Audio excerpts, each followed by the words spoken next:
Good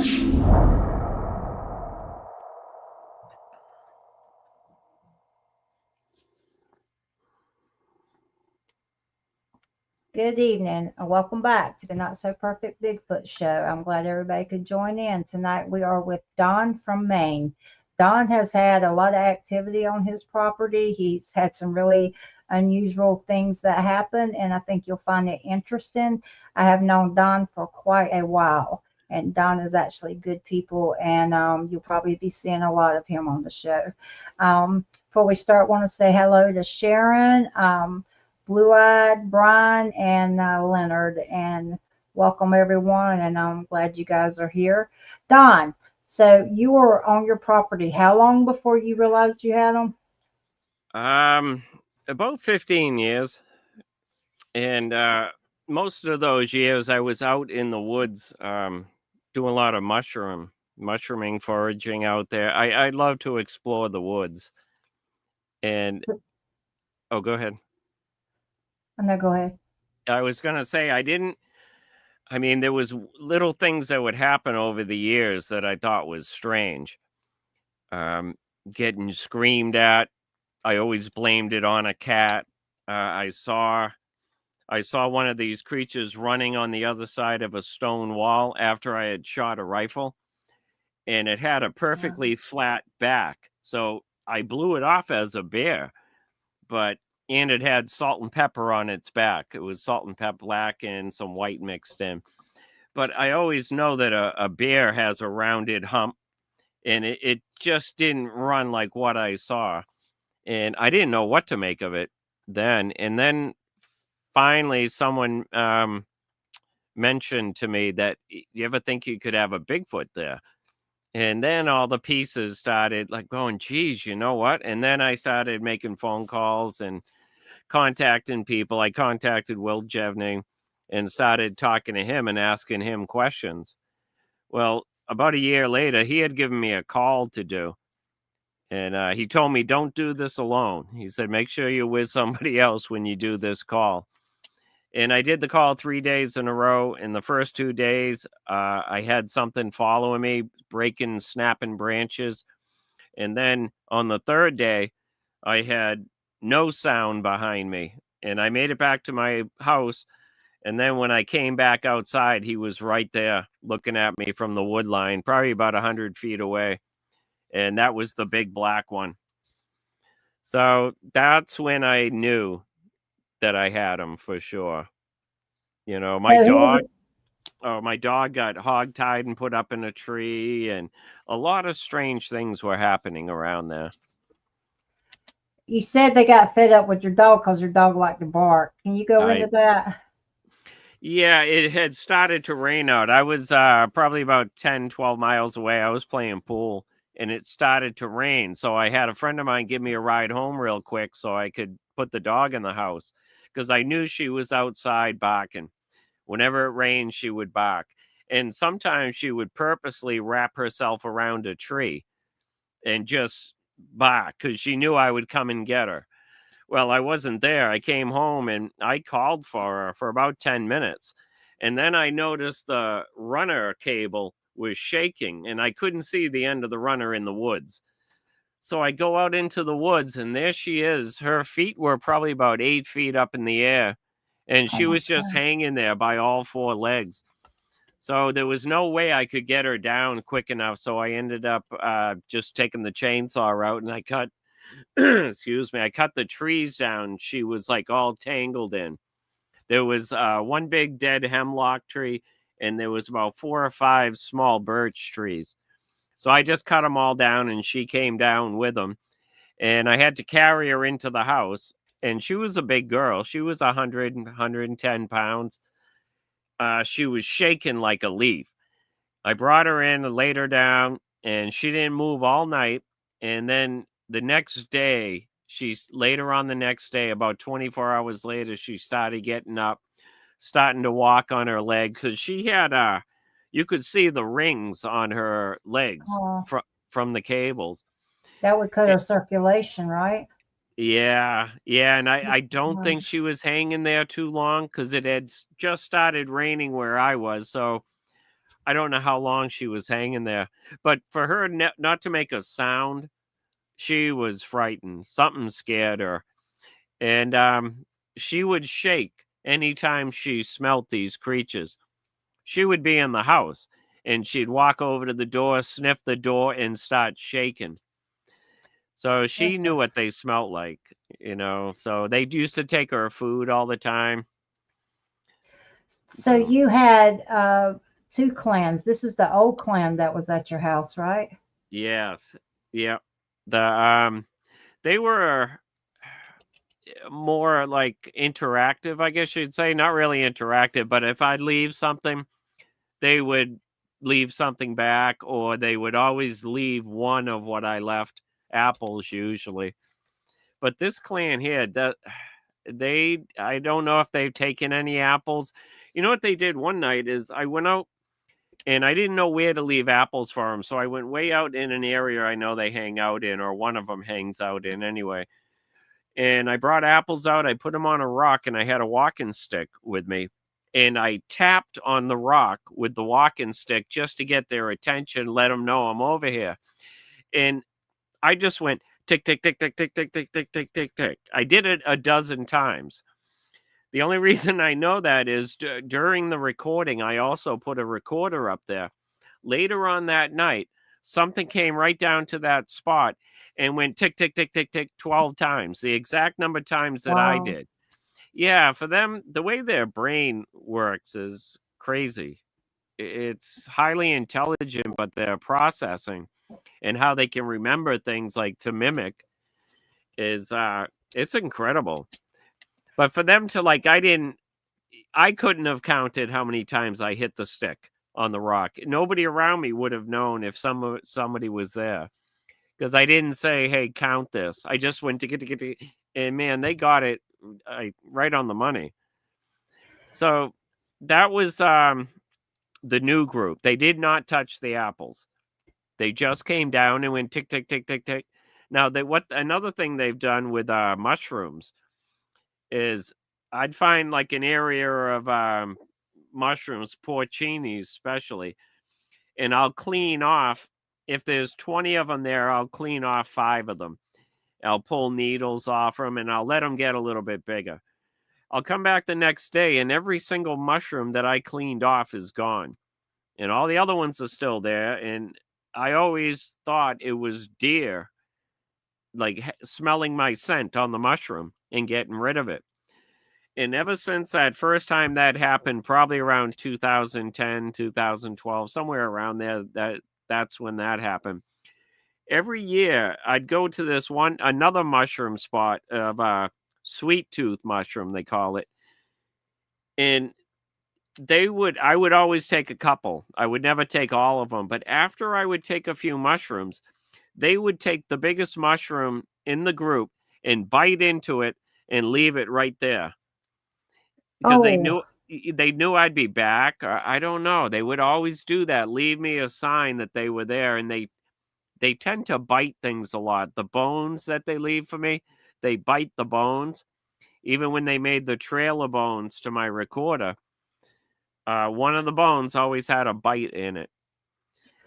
You know, when you first seen it 100 yards away, how long did it take you to to grasp you were seeing what you were seeing and it was real?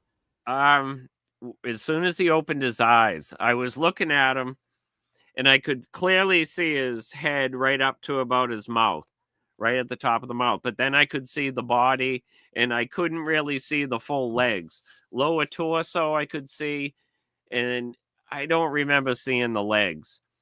But it was something out of place in the wood line. It was just this big black area with these 2 big black circles. And I was looking at the 2 big black circles, trying to figure out what the heck I'm looking at. And as soon as his eyes opened, that's when I knew exactly what everything came into view. And we stared at each other for like 5 seconds.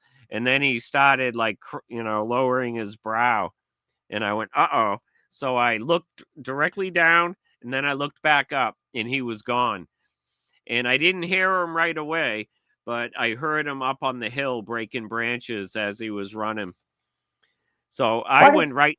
I went right out there. I ran out there to see if I could see, hear anything, and I did find his trail. And he stepped on like every rock, log, the bottom of a tree that had moss on it. You could see his footprint. He never stepped on the ground. It was either a rock, the bottom of a tree, a log, and he went up a wash, an old wash in the woods. So it's all rocks. You know, Wow. That tells me a lot. We were talking about that the other night. The best track I ever found, we just found one track, but it was coming out of the swamp grass that was about thigh high, or like between your knee and your thigh, and there was just 1 foot there. And I told my friend Richard, I said, how can we just find one track? But when you kind of backed off and you just kind of took in what you were looking at, and just kind of the outside, just trying to get a perspective of it. Basically, they come out of the swamp grass, 1 foot hit the mud, and they literally went from down log stump into water. And I just find that intriguing that they have enough awareness to, yeah, yeah, awareness that, but yeah. that also tells me they know that we're a threat too. Right, right. They're very, like, I notice that around here. They're very aware of where they go. They use a lot of rocks. I have a lot of stone and rocks in the woods around here, and it's has a lot of stone walls also. And I know they use the stone walls, especially in the wintertime, because the snow doesn't collect on the walls like it does on the ground. It's pretty So interesting. yeah, they're very aware of their footprints. And that's why when I found mine, they were going right up one side of my driveway. And there's a lot, like, my roommate at the time worked Monday to Thursday. And he got home Friday morning about 3 o'clock in the morning. Then these tracks were left after Mhm. he got home. And I go out every day and check my mail. And I walk right down that path. And I don't know how many times he had done this, but this was the first time I looked down and went, wow, that's different. A bare foot in my driveway. And I walked right by him. I walked through them. I thought someone was barefoot in my yard. And then I came back down and I'm looking at him and I'm going, wait a minute, this thing's huge. I put my foot with my shoe on right next to it and it was slightly bigger. And I'm going, oh, geez. And then I couldn't really see the shape because they're more like pad casts instead of foot casts. They're just the pads of the feet that I was able to cast. But I used to think that I was lucky to find those. I think it was more that they were leaving them and telling me, we see you come up this driveway every day. They know right where to leave them for me to see them. They left a rock for me. All the bones that they left around my house were always in the spots that they would vocalize from. So, Wow. yeah, I it do. was, I don't know. I thought I was really lucky finding everything I've found so far, but I think it's more that they're leaving them there. So And Brian, go ahead. no, So go ahead. No. Okay. So Brian Barber says, how big was the black one, and was the bulky one, or was it on the leaner side? I think that's what he said. He was bulky. He was a big boy. His eyes were at 8 foot 2. He was right next to a tree, and there was a little broken branch sticking out right next to his eye. So I'm guessing he was 9 or close to 9 feet, but his eyes were right at 8 foot 2, and he had stepped on like a mound of this moss. It it was just a perfect circle of moss, and he had stepped right onto it and left me his footprint there. And he had a 17 and a half, but I couldn't cast it on a mound of moss. It didn't work out so well. So what point did you try to start interacting with them, and just trying to test the waters with them? Pretty much right away. As soon as I saw them, everyone I told wanted a picture. So I walked around for about 3 weeks through the woods with a camera running in my hand. I would do that like twice a day. I had one spare battery. So I'd walk around till the battery died, put the next one in. It would die. I'd come home, charge them up, and then I'd go do it again. And then after like 3 weeks, I just said, this isn't going to happen. It's not going to happen like this. So they were coming by to my house every night, though. After I saw them, then I knew that they were there for sure, and they knew that I knew that because we Wow. saw each other. So for about 2 months, they were at my house almost every single night. Anytime me or my roommate would step outside, they'd let us know that they were there. Usually it was me that they would like crash through the woods. 3 of them would just run and crash through the woods and just stop right about the point where I would see them. I could never see them. I could hear them the whole time. And that went on for about 2 months. And then one night they whistled in my, that was in September, they whistled in my window, right behind my head in the bathroom window. And I went outside and I could hear him in the leaves. He was probably 25 feet, 30 feet from me. And I just told him, listen, I'm not going to bother you. I was out there like this. I said, I'm not going to bother you guys, but stop effing whistling in my window. And I pointed at the window and I went back in the house and I slammed the window shut. And they've never really done anything like that. They've pushed on the house a couple times. And I was getting ready to do a podcast one night with Will, and I had my window open. And just as I was getting ready, this stench came in my window. So that went on for a couple months, and they were testing me for sure to see if I'd bring a gun out or just see my reaction. And it slowly started to go away. The big male, the black one, never really liked me. He's the one that growled at me the whole time he was here. Me and the juvenile, they do dog barks, just like dogs, and coyote yips. They do all that. Well, the juvenile was out one night doing dog barks. So I started barking back to him. And then he'd bark to me. I'd bark to him. And the male, that big black male, came down the hill. I could hear him running down the hill and laid out a bark. I mean, this would have been a 10-foot dog that created a bark like this right at me. And I went, oh, all right, I get it now. I'm all done.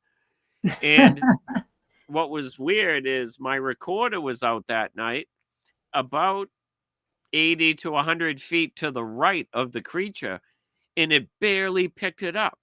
And I got blasted with this big dog bark. It just sounded like the biggest, deepest dog bark you've ever heard. So he didn't like me doing stuff with the juvenile. There was another time where the juvenile was out there making some weird sound, and I put you put the grass between your thumbs and you blow through it. I did one of those back to it. And again, that male came running down the hill, crashing, went across the road and got directly across my driveway and started doing that crazy owl hoot at me. And he made sure I heard him well this time too. And again, I went, all right. I'll stop. But Pat, oh, go ahead. go ahead, finish. I was just going to say, the juvenile and the female always stayed quiet. She'd stay up on the hill. The juvenile and the big male would come down off the hill. And the male, like, he growled at me stepping out of my house one time. I had a headlamp on and I had the light on.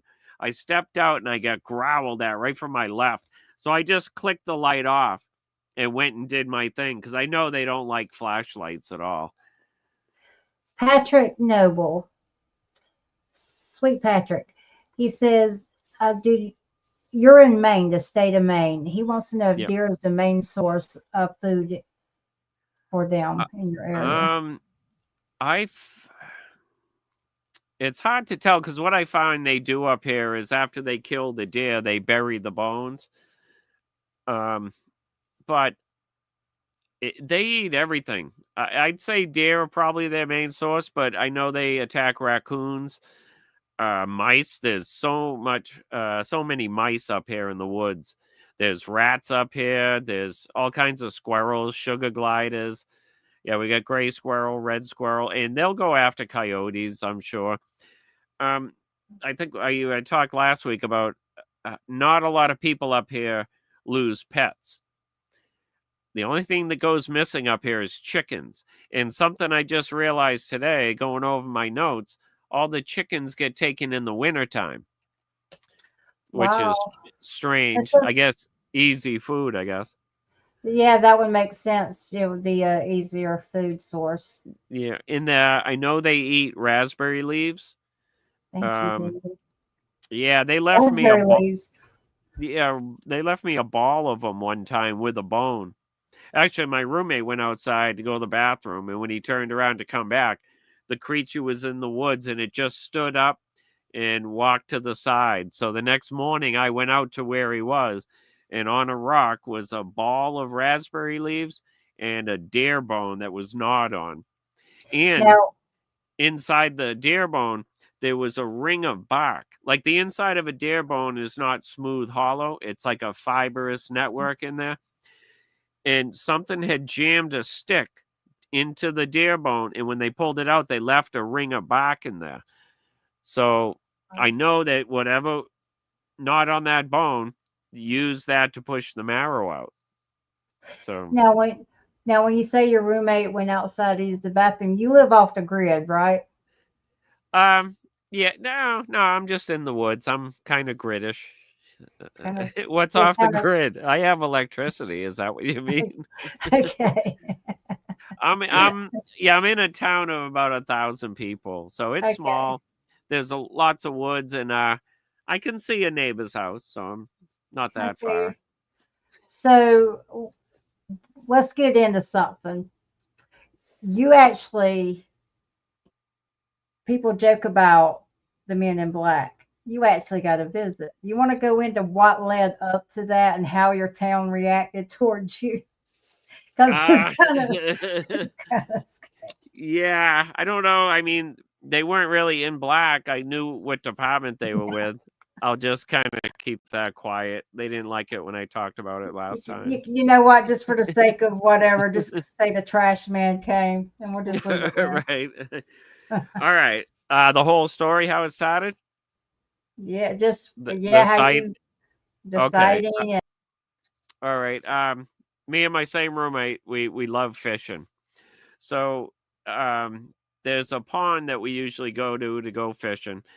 And what I wanted to do is stay there late and just hang out after dark. Because across the pond is this little beach area, and there's other hidden areas over there where I thought a squatch might come down to drink or whatever would come down. We were going to try to see what came down. Anyway, we were there about an hour. It was probably about 9:30 in August. And while we were talking, we were sitting behind a rock. So behind us on the other side of the rock is the pond.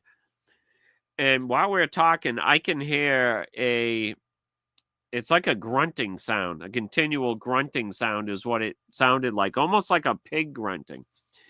And then I stand up and I can see something. I look at the other side, which is a couple 100 feet away with this beach area. Is I can see a big black mass there. And I'm watching it and I realizing this grunting is coming from what I'm looking at. So Billy stands up and we're trying to figure out what the heck it is. It's big. And because it didn't appear to be a squatch, for one thing. Just it seemed to, well, I don't know how a squatch drinks, so I don't know. But anyway, once we listen to it, we realize it's something lapping water, like a dog would lap water and making that noise. And I'm going, what the heck? Something's drinking water. And I said, all right, Billy, I'm going to whistle. Because whatever it was didn't see us standing there now. Now we're in the open, right on the edge of the right on the edge of the water. So I give a whistle. and this thing stands up, and it just immediately stood up and took off to his right, and it was clearly it had a dog head. We could see the snout, we could see the ears, and to me it looked like a raptor, like a raptor dinosaur running. The legs were powerful. This thing moves so fast. And as it took off to our left, there was a second one down the beach a little way, and it took off and turned and went into the woods. And this one ran right down the water line, jumped into some brush, and he started crashing through the woods.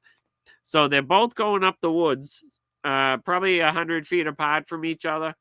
And now they start talking to each other like a dog. Coming from each one. And we're going, what the heck? They ran all the way up this hill. And when they got to the top of the hill, they started howling at us. The craziest howl. And it was then that I went, oh, we got to get out of here now. We had bicycles. It's about a mile long dirt road to get down to this spot. And we're on bicycles with fishing tackle and stuff. So we got on the bikes. We got out of there, and nothing bothered us on the way out. But I talked about it. I never talked about on the podcast I did what we saw, because out of respect for Will, because he didn't believe in him. So I only told Will what we heard. And Will didn't know what to make out of it. And I let it pass. And then 3 days later, I have a, we'll just say fish and wildlife. We'll call them that. I have a fish and wildlife vehicle sitting in front of my house, down the road a little ways, but aiming towards my house. And every time I'd get up to start to go towards it, they would back up and take off. So on like the third day of this, I went through the woods and snuck up to him. And I ended up getting a picture of the guy. And he was this short little blonde-haired guy with mirrored glasses, like a Holly shirt and dirty jeans. And I'm going, what the heck? So it just didn't seem right. And then I ended up getting on my bicycle, and I flew out of the driveway, and I went right up to him before he could leave. And I said, what's going on? And he wouldn't say anything to me. So I said, nothing going on? Any animals? I didn't know what he was doing there. It was just weird that he was there. So I turned the bike around, and I remember going past him and just giving him a look. And he turned around and left, and I never saw him again. And he was wearing a wig. When I got up close to him, that blonde hair almost had like a tint of pink in it. Like there was something funky about the guy's hair. But he wouldn't say anything to me. Didn't do any of that. We didn't talk. Only I did. So I get back home, and he's gone. And then the helicopters come in. Probably every night for about a week. And then every couple days they'd come in. And they made sure to stop right over my house. I got that all on recorder and everything. I didn't film them because it was all at nighttime. They made sure to stop right over my house, and they were scanning the area of the woods behind my house around some ponds out there. So I still hadn't caught on yet what was going on, that they were looking for these creatures. And what it seemed like they did was each day they were getting further and further away. It seemed like they were pushing whatever it was. I heard rounds going off. I heard what sounded like charges going off in the middle of the night. Whether it was all this, there was something going on out there. So people that live right next to this area are wondering what the hell's going on. So, I mean, there's helicopters at night, and they blocked off the area, this huge wooded area, and there was fish and game, and a couple other departments were going out there. And like I said, they were out there for about 3 weeks, but I know they moved further away. And then this happened about October 17th was the first time I saw the helicopters. And they'd come by each night. And then this went on till like December 3rd, I think it was. I got everything written down somewhere. But I think it was December 3rd or December 2nd when 2 troop carrying helicopters came in, 2 bigger ones. And I know about where they landed. It's about 5-6 miles away. And they came in one evening and then left the next morning. They were gone the next morning. And when they left, they separated and got down low and went down lower than the hills. It's pretty hilly around here. I could hear them. I could never see them when they left. And they both went north, one on one side of me and one on the other. And like a week or so later, this guy approached me at the local store, knew who I was, knew what was going on, told me where to go to find some 308 rounds that they had shot. And he says, one thing to know, he goes, a few of them always get away, or a couple of them always get away, is what he told me. I mean, this guy knew me, knew who I researched for, and he knew everything that I had talked about on that podcast. But they, oh yeah, I got a phone call at one point, kind of threatening. I don't even know if I should say what they said. Yeah, they just kind of threatened me. And then like 6 months later, the next March, I'm walking up in the woods and it was late at night. It was dark out. I'm walking up into the woods to put apple. I don't know if I was to put it. No, it was in March. I'm not sure what I was doing up there. Sometimes on a full moon, I just go for a hike up into the woods. But anyway, I'm walking up into the woods, and all of a sudden I hear a helicopter right behind me. And as I turn around, they hit me with a spotlight for about a second. Then the light went off, and then they just cruised right by me. Yeah, and I was doing this the whole time, just looking at them like, what? What am I doing? You brought up a good point. You think they tracked you through your phone? Yeah, they on that. Yeah, that's right. On that phone call, a couple days before, no, the day before that I got that phone call, that's the day I went talking to my neighbors. I don't really know these people. I just went and if I saw them outside, I'd talk to them about the helicopters. And they went up to the guys and asked them what they're doing out there. And they told this woman that they were looking for a bird. And A bird in a chopper. yeah, and she was telling me all this. And I get home, and I had already been to the town hall in this town I live in. The next day, I get a phone call when this guy was threatening me. He was saying, stop going to the town hall. Stop going around talking to your neighbors. Stop talking about it on the podcast. Do you know how many people have died in head-on collisions? Oh, do you know how many Bigfoot researchers have died in head-on collisions? Is what he said to me. Wow, from stolen vehicles or something. I remember you were telling me. Yeah, and they're all Crazy. stolen. It is. I just found out about. I'm not going to talk about this one, but someone else that lost their life. A federal employee lost his life. Yeah, because he wanted to go public with this subject. Well, you dipped out for a while, didn't you? What's that? You dipped out for a while, didn't you? Yeah. Yeah, he was his wife, the last thing his wife said to him that day was, don't do it. Wow. Yeah, I'll explain that to you at some other time. Oh, yeah. Okay. What do you think the big deal is about that? You said they weren't interested in the Bigfoot on your property because that's common knowledge around your town, but it was something about the canine cryptids that you saw. Yeah, I think it was about them. I think people could handle seeing a Squatch or Bigfoot, but seeing one of these other things, I don't know. I don't know how people would react to that. I'm starting to, really understand why they keep the Bigfoot subject quiet. I get it on a lot of levels.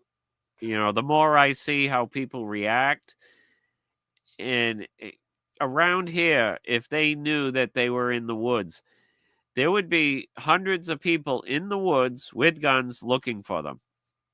That it happened down in Mass. A mountain lion came up to a bird feeder in a town down in Mass. And the woman filmed it and they put it on the news. That weekend, 250 guys in the woods with guns trying to kill a mountain lion. So I can see that part of it, and I don't know if there's anything else involved, but I don't know. I used to think it would people could handle it, but some people can and others won't be able to. I think people think they would get rich quick if they could kill one of them. Well, for whatever reason, YouTube blocked my own comment. Gwen said Kerry passed in the collision, but he did. But I said, yeah, Kerry did great work. Community lost a great man that day. For whatever reason, YouTube blocked me on my own show. I'm cool with that. Oh, did they? It's like being, I think it's kind of cool. It's like being in school getting put in ISS, you just kind of sit there and like, well then. So, but do you think that when you're looking at public safety, do you think that there is a need there for them to at least recognize them? I do. Yeah, for the most part, I don't think they're going to bother most people, but they do need to warn like hunters and guys with guns that are in the woods, because you point a gun at one of these things and it's not good. You may not walk out of those woods. I don't think that they're out to hurt us at all. But I do think there's got to be some education, a little bit anyway. I just but I've seen people react when I did the podcast about the creatures being here, not the dogmen, just the other creatures being here. The state, I got a call from a woman who got a call from the state police saying, don't give up. Tell him to stop talking about locations and all this, because they had turned around a van full of guys from Connecticut that were coming up to my town to kill a Bigfoot. So, see, stuff like that, I get it. I get that part of it. But I don't know. I think if they slowly, like in the 70s, they were slowly introducing it with those, In Search Of television shows. They were slowly getting the word out. And even the number of sightings went up in like 79, 80, 81, 82. I think it was more people were out there looking for them because of those shows they had in the 70s. But then everything changed and it became more of ridicule and, paranormal. So what do you think put the brakes on that? Because if you think they were leading up, I think if they're going to acknowledge it, the administration coming in would be the administration that would do that. Just like the UFOs when he left office, and this isn't political, and I'm whatever, but he did some stuff with the UFO to make it right. So I think if it's going to happen, it will happen. If it's possible and people could push it, it would happen in the next 4 years. Yeah, I don't honestly. I would like to see it happen, but I don't think it is. I don't know. If they could just let them know that they might be real for people to be aware, I might be happy with that. I would settle for that. I would, but I don't think they need. Well, there's part of me that says no, but I would settle for that, but I don't think they need air protection. But that's just me. No. So you had the old clan, and I asked you, how did you know when the old clan moved out and the new clan moved in? Was it the old clan that left the deer head? or the It new was clan? the geez, it was the new clan that left the Darehead. Uh, I mostly found out in the recordings. They sounded different, and the behaviors totally changed. Um, Apples weren't being taken anymore. They went to the same areas. That's another thing that was funny. It was confusing. Is when I go out at night, there's three of them, and they're always in the same areas. They do their little Like hoot. watchers. Yeah, and they're all same spots. Now, if I was in the woods and I walked around my house, these are probably the best three spots to watch me, from way back in the woods. But I'm trying to think when I did a camp out. First time I really brought anybody up there camping, there was me and three other guys. And one of the guys was an older guy, all gray, all white hair, white beard. And he had a heck of a time. We had to carry everything up to this campsite. So we lumped everything up. It took us a few trips to do it. And he was dead tired. So we wanted to go for a hike, the other three of us. So the older guy stayed at the campsite. And I had my backpack up there. And I told him as we left, I said, hey, my gun is right here. It's right in this pocket if you need it. So we go for our hike. We come back down. And we're still a couple 100 feet from the campsite. We're starting to come through the trees and see the campsite. And this guy is now sitting in my chair, and I can see the whites of his eyes. And I said, uh-oh, something happened. And his son was with us, me and my buddy Steve. His son Ken goes, why, what's going on? I said, look at your dad. He's in my chair. And I could see the whites of his eyes. So we get over there, and before we get to them, we all get hit with that sulfur rotten egg smell. So we go up, and we didn't get to his dad yet. We all stopped and turned around. The wind was coming downhill. We all looked, nobody saw anything, but the smell went away just as quick as it hit us. So we go talk to his dad, and he said about 5 minutes after we left and walked up the hill, he saw the biggest animal he's ever seen in the woods. He said it was big, and it was like smoke gray colored. And it was on all fours. He just happened to turn around. He heard something behind him, and the thing was on all fours running up the hill behind us. So he jumped over into my chair.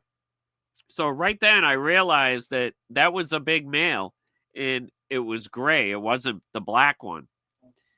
So that was the second group that came in, and they ran up to the tent that night. As soon as I zipped the zipper down and I just sat in my sleeping bag, and two of them came running up to the tent. We could hear them run right up, and they did that scream, that high-pitched primate scream, and followed it up with the owl hoots, the ones I played last week, similar to that. And I just remember my buddy that was in my tent, Steve, says, well, I guess I'm not sleeping tonight. And then I heard the other guy say something too, like, yeah, me either. And I don't remember anything after that. I went right out. They said I was snoring, and they were up till like 3 or 4 in the morning. I was out cold. Said, yeah, that's just what goes on up here. Jeff can tell you about the snoring, but Jeff says, what part of Maine are you in? Not far from like Belfast. I'm about a third of the way up the coast, inland a little bit. He bears hunt that up that way. Do you think they spend as much time on all fours than bipedal? That's a good question. If you're out in the woods, I would guess they all fours. If someone was in the woods, but if they're out there by themselves, I'm sure it's more bipedal. You used to leave acorns out with them. What happened with that? All right. Yeah, I was metal detecting up in the back, and I could hear them. I knew they were around me, and I was collecting acorns that day. They're hard to process, hard to peel. So I try to get as much as I can done before they rot, before the bugs get them, because I'll eat them. So I was filling up my pouches, and I had a bucket I was dumping into, and I had a 5-gallon bucket just about full of acorns. And I knew when I was coming down, I could hear them in the area in front of me. So I just dumped the bucket into a pile and left them and made it known. I was saying, hey, here's some acorns for you. I'm sure they were watching me, because ever since I had that first sighting with the big black one, they always are watching me, because I'm now a threat to them, because I know that they're there. So there was always one close to the house that would hear me in my yard and would come down and watch me. So anyway, I left the acorns. I go home. The next morning, I come out of the house. I can either go down the driveway about 300 feet to the road, or there's an older road that goes, like an old logging road that goes up the hill. So I was going up the hill, and I probably went 100, 150 feet from my door. And right in the middle of the road is a rock. And on that rock is about a half a dozen acorn caps with 2 full acorns just sitting on the rock. And I thought it was a squirrel. Had just left them there. There were no pieces. There was no bites taken out. There was just these caps and 2 acorns sitting there. And I didn't think much of it until later on that day. I walked down my driveway to go check the mail. And on a rock in the middle of the driveway is the same exact thing. About 6 caps and 2 full acorns. So now I know that that's not a coincidence. You know, that wasn't a squirrel. There were no bite marks anywhere on these acorns either. That was the first group. And I had my roommate there at the time. Anytime I'd leave apples back then, they would always leave 2 apples and then eat all the other apples and leave the cores. As soon as Billy moved out, they only left 1 after that. 1 apple. I didn't give them acorns anymore. I only did the acorns once because we had like a bumper crop of acorns come out one year. So I was collecting as much as I can. I do have a question for you from Bruce. He says, are there any definitive tree structures or blinds in your woods? And I have another one after that. Not around here. I did find a one of those big teepee tree structures down on the coast. Someone had contacted me to show me what they had found. And around here, I find the only tree breaks I find are small saplings next to the road. Where they cross the road, they're like markers on the road. Way up and back, there's an old dug well, and it's always full of water there. I was metal detecting around this dug well, and it's an old farm up there, so I was all around the area. And I went up there. I stayed all day up there metal detecting. The next day I come back, there's a sapling bent down right next to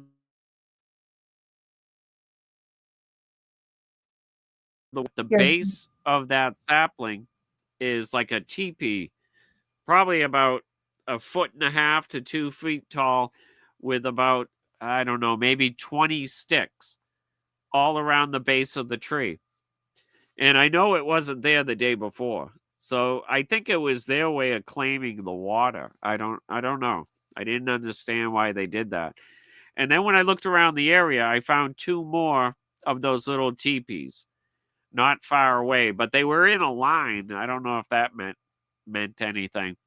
But there are no other teepees or anything like this on any other tree up there. And there's a lot of small trees up there. Rusty says, do you know anything about Rangerly? That word's big for me, Rusty, Maine. He went there whatever. You Yeah. went there a few years stop it. You went there a few years ago and the locals talked about Bigfoot. Shut up, Don. It's, yes, I know Rangeley. That's way up. That's way up in Maine, and there is a lot up there. I think there's more of the type ones up there, and I've heard they're a little bit more aggressive up that way.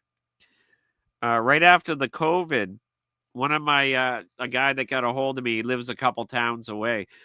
The the day the park, I'm trying to think of the name of the park. Uh, Shoot, I can't think of the name of the park. Anyway, up near Moosehead Lake, up north, they opened the park for the first time. So this guy and his girlfriend wanted to go up and see if they could get some picture of some moose up there. And they got up next to this lake. I think it was Moosehead Lake. Anyway, they get up and they start sneaking up on this moose.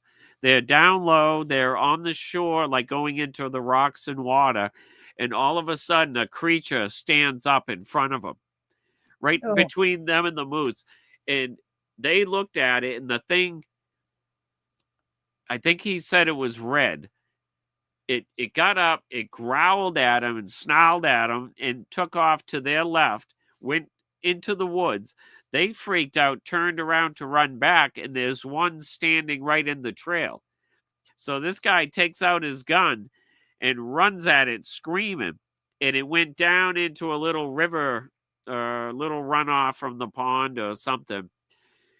And this guy hightailed it a couple miles all the way back to the parking lot with a gun in hand, having a breakdown. I think there were three of them. There was a red one and a black one he told me about, but they were very aggressive towards him and his girl. So he pulled his gun out, took off running, did not stop till he got to the parking lot where the ranger station is. And the rangers had to talk him down to have him put his gun away. First off, you're not supposed to have a gun up there. So they just wanted him to put it back. Well, the guy forgot about his girl. He left her behind and just took off naughty. full speed. Now, he's I think he said he was in Afghanistan or something. He was having a breakdown, screaming. He said he was crying. He had never seen anything like it. Didn't, he had heard about Bigfoot, but didn't think that they existed. So that was an interesting story. I got to get in touch with him again because he moved into a house where they're having activity. And he had activity like right away. Their first night, him and his wife got screamed, or his girlfriend got screamed at right outside their bedroom window. As he started exploring the yard, in the backyard, there's a brook in the back down a hill. He found dog leashes tied to trees down there. He has no Oh, idea what it's about. But I think the people that lived there before him had a problem. And I don't know what they did, shot at him or whatever, because his first night there, he was getting screamed at and vocalized at. He sent me some recordings. He sent a picture too to me, and you could see eyes in like a pine tree, just some eyes sitting in the tree looking right at him. So I got to get in touch with him. Now he's with the Masons. So he started talking to Masons in the area in the town he lives in. And one of the guys said to him, "Hey, if you really want to find Bigfoot, go look at this town." And he said, "Geez, that's funny. That's where my buddy lives that I've been talking to." And he's going, "Oh yeah, they had helicopters down there and knew the whole story about what went on with me." But he was told it was a Bigfoot that they were all looking for. And like, Don, yeah, you're famous, buddy. yeah. Well, Like a legend. in my town, I am. Everyone just knows me as the Bigfoot guy. It's easy for like the town hall if people come up there to complain, which they do, that they got monkeys in their yard. She sends them right to me. Yeah, go see this guy, and I usually go check him out. But when I before I talked about it, nobody would talk about it. I went to the town hall. I brought my foot casts. They had a town meeting going, and I went right in and just started showing people. Everyone kind of laughed at me beforehand, but when I showed them the foot cast, it got real quiet in there. Don't On they my give way, you a oh, no, I was what? going to say on my way out, as I was leaving, one of the guys followed me out. He was 72 years old at the time, and he told me he saw two of them at a pond not far from here. He said he saw him run into a cave. He was about 14 years old. And I asked him, have you ever told anyone? He said, no. He said, I've been waiting for somebody else to say something. So ever since I started talking about it to everyone, people are now coming forward saying, hey, I saw one. I saw one. So that helped a little bit. Yeah. Don't you get a bit of a satisfaction when the room goes quiet and Yeah. when you Yeah. have That was, skeptics? yeah. Because before that, they were always laughing at me. And then, because I kept saying, I think I got a Bigfoot there. I thought I had one before I saw one, just by the crazy things going on. But yeah, it was kind of funny.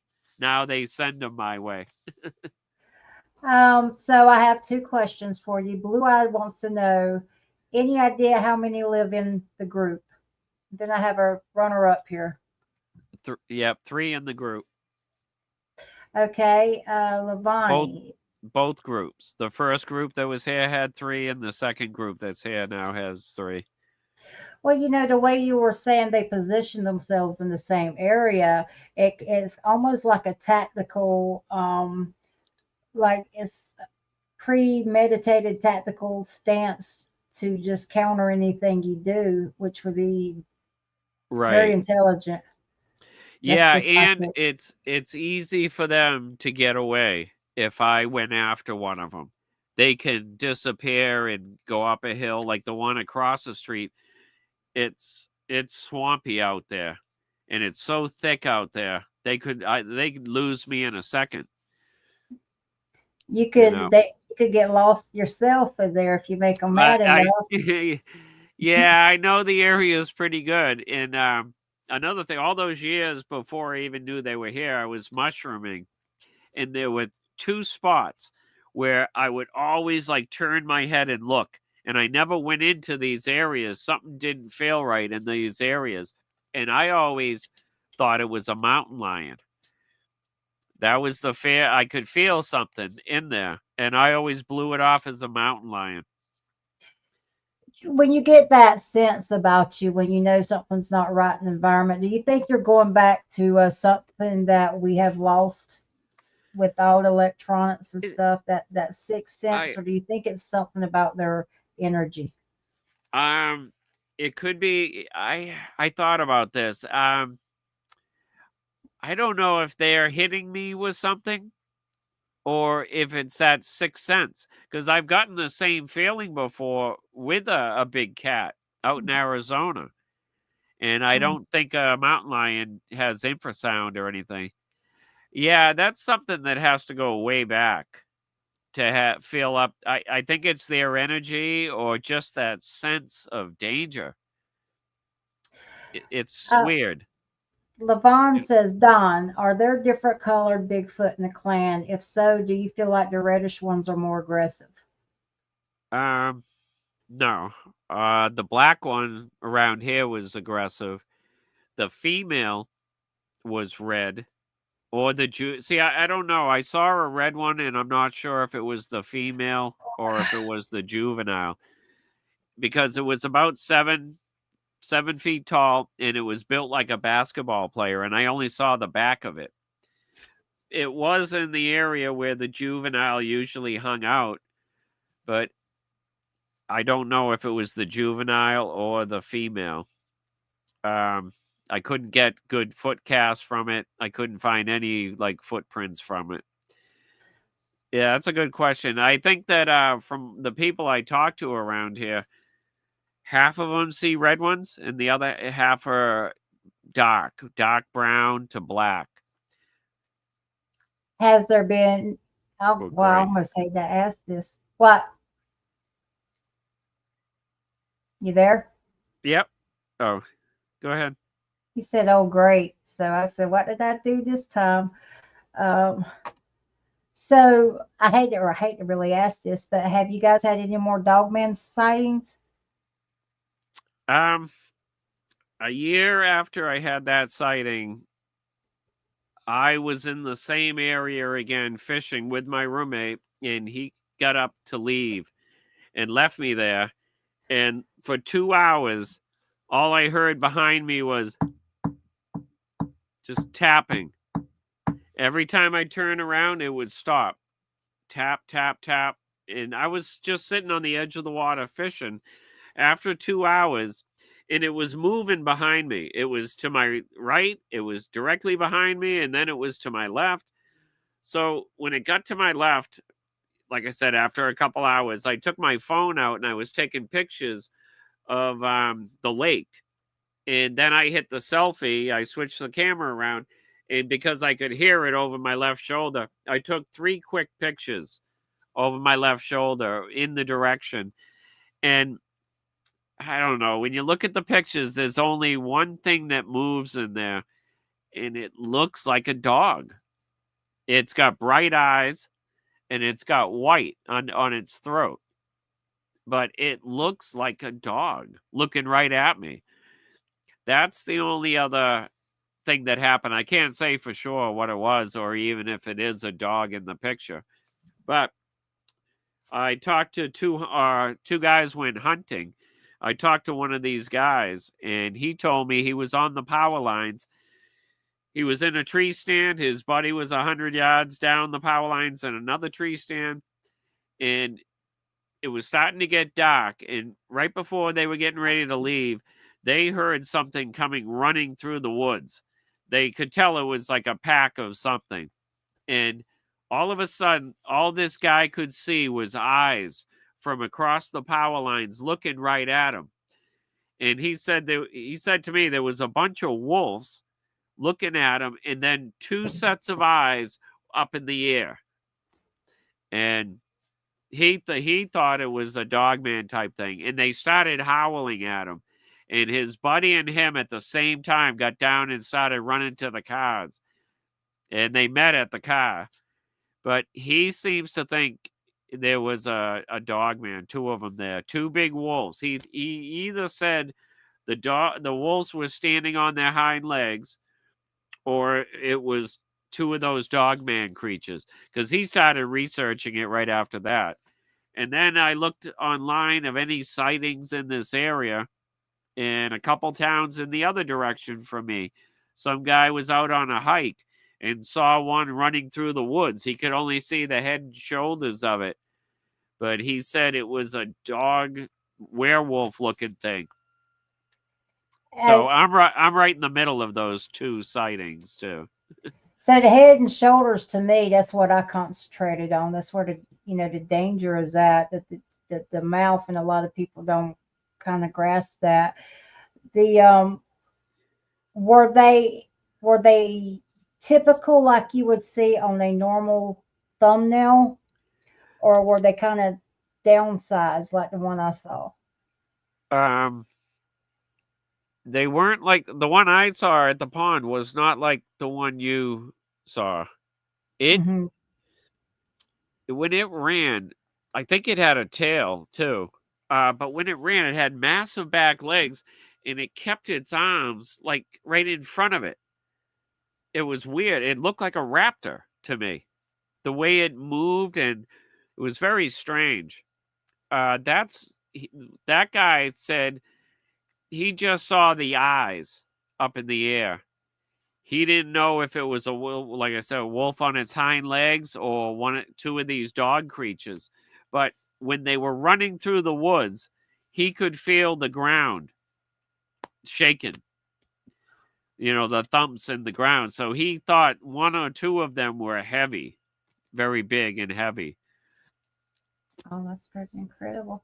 You had them do something with the deer heads in your tape recorder that I found that they're just totally tricksters. you want to go into that? Yeah, they and that was this group that's here now. The old group would scream wherever I put a camera or a recorder. They were usually close enough to my house that I could hear these creatures. This is the first group that was here. If they came across a camera or a recorder, they would scream at it and scream at it until I went out and removed it and took it out of there. Usually at nighttime. The new group started, they killed that deer, or something killed the deer, I'm not sure, but they buried the bones. Because all the bones, none of the bones have any teeth marks on them or anything, unless a canine did it with its nose, push the bones into the hole. But all the bones were buried. There was a deer skull that they left on a stump, and it was looking towards my recorder. Now, my house is beyond the recorder, and someone asked me, a guy in Texas asked me, when I told him about the deer head on the stump, he asked me if it was looking and pointing at my house. And I said, actually, it is. So I thought the thing was pointed towards my house. But then I soon found out that I kept putting the recorder in the same spot. They eventually made a line they dug up the bones and they started eating a couple of them and then made a line of bones right to my recorder. And that's when I realized, wow, the deer's actually looking at my recorder, not my house.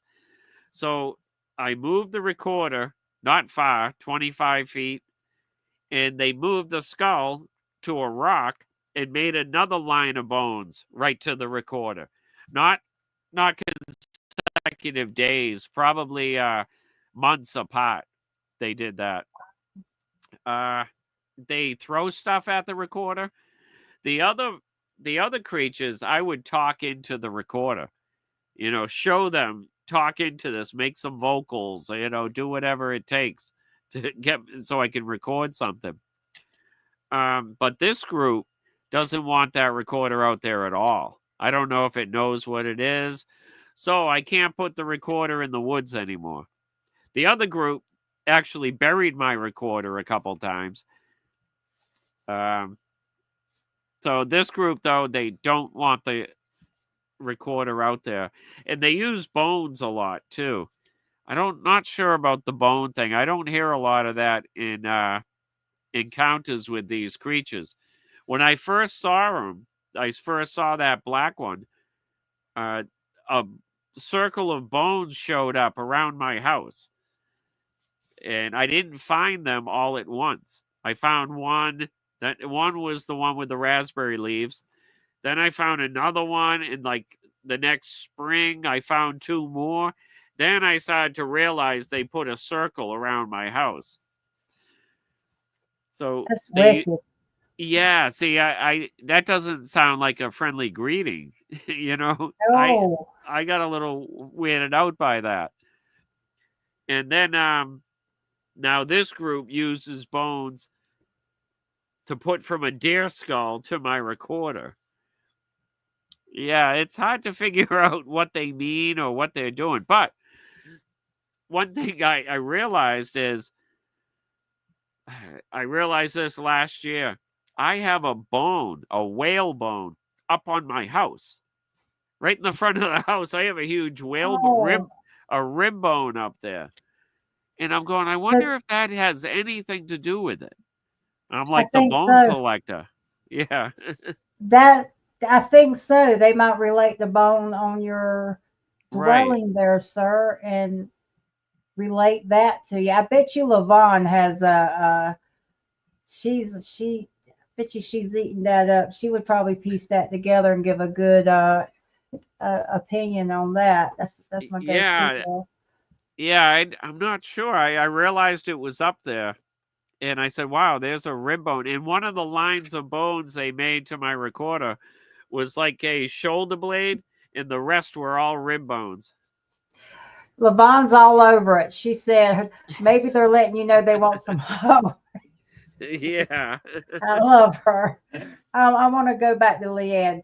Leanne said her and Barry found a skull hung on the side of a tree on the trace. Have you ever found any skulls hanging in the trees or any deer carcasses or anything like that? Where I had my first sighting, I explored that area. I found a tree break, and then further into the woods, I found a skull hanging up on a tree on a little branch. I blew it off that somebody did this, but I wasn't on a trail. I was just going blazing through the woods, and I did find just an old skull, deer skull, on a tree, probably 6.5 feet up. I could reach it. That's why I always thought it was a human that did it. But I did find some deer parts of a deer's leg. I found like the part of the backbone, and they were all still connected with tendons and stuff. Not much meat Oh, left on them, but not all in one area. I found right in the beginning of the trail, I found the leg, and then as we got out there, I found another piece of deer. So I don't know, but that was the first place I had a sighting. In the deer, the creature was hunting the deer, and I walked into the hunt right in the middle of them. Um, wow. yeah, it was in the wintertime. There was about 2.5, 3 feet of snow on the ground, and there was a sighting there 2 days earlier. So I went out there with a friend of mine. She brought her daughter with her, and her little daughter couldn't make the trek out in the snow. So I trekked out there alone. I found where where the creature ran across the middle of the cemetery. He had another 17.5 inch footprints, and then the track just stopped like 20 feet from this big pine tree. So I knew the creature jumped to the pine tree. But when Uh, I first got there to check out the tracks, I walked in and there was deer in the back corner of the cemetery just walking like in circles around each other. They were all doing like figure eights. And I'm watching them and they weren't looking at me at all. So I walked up. As I was getting closer to him, a creature buried himself in snow and was off to my right. And he just blew out of the snow and took off into the woods. And still, I didn't know what I saw because there was snow everywhere. And by the time everything settled, I didn't know what just took off right next to me. So I was thinking it was the creature, but I never heard of them burying themselves in snow. It all made sense later once I realized that the creature was hunting, waiting for those deer to come close to him. So I went over to the spot and I could see two legs where they had covered with snow, and where he got up out of the snow, I could see the two legs. The body area, I couldn't see any definition of like a torso and arms or anything. But I could clearly see the two legs, that the impression that was left. So I stayed there a couple hours just looking at the tracks. I found more tracks in the woods.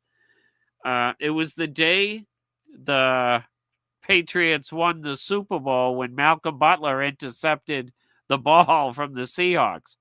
It was that day, was the day I was out there because I came home and watched the Super Bowl that day. That area is like a it's like a funnel area where the creatures come down to get to the ocean. And I guess people see them in that area. I've heard of other reports.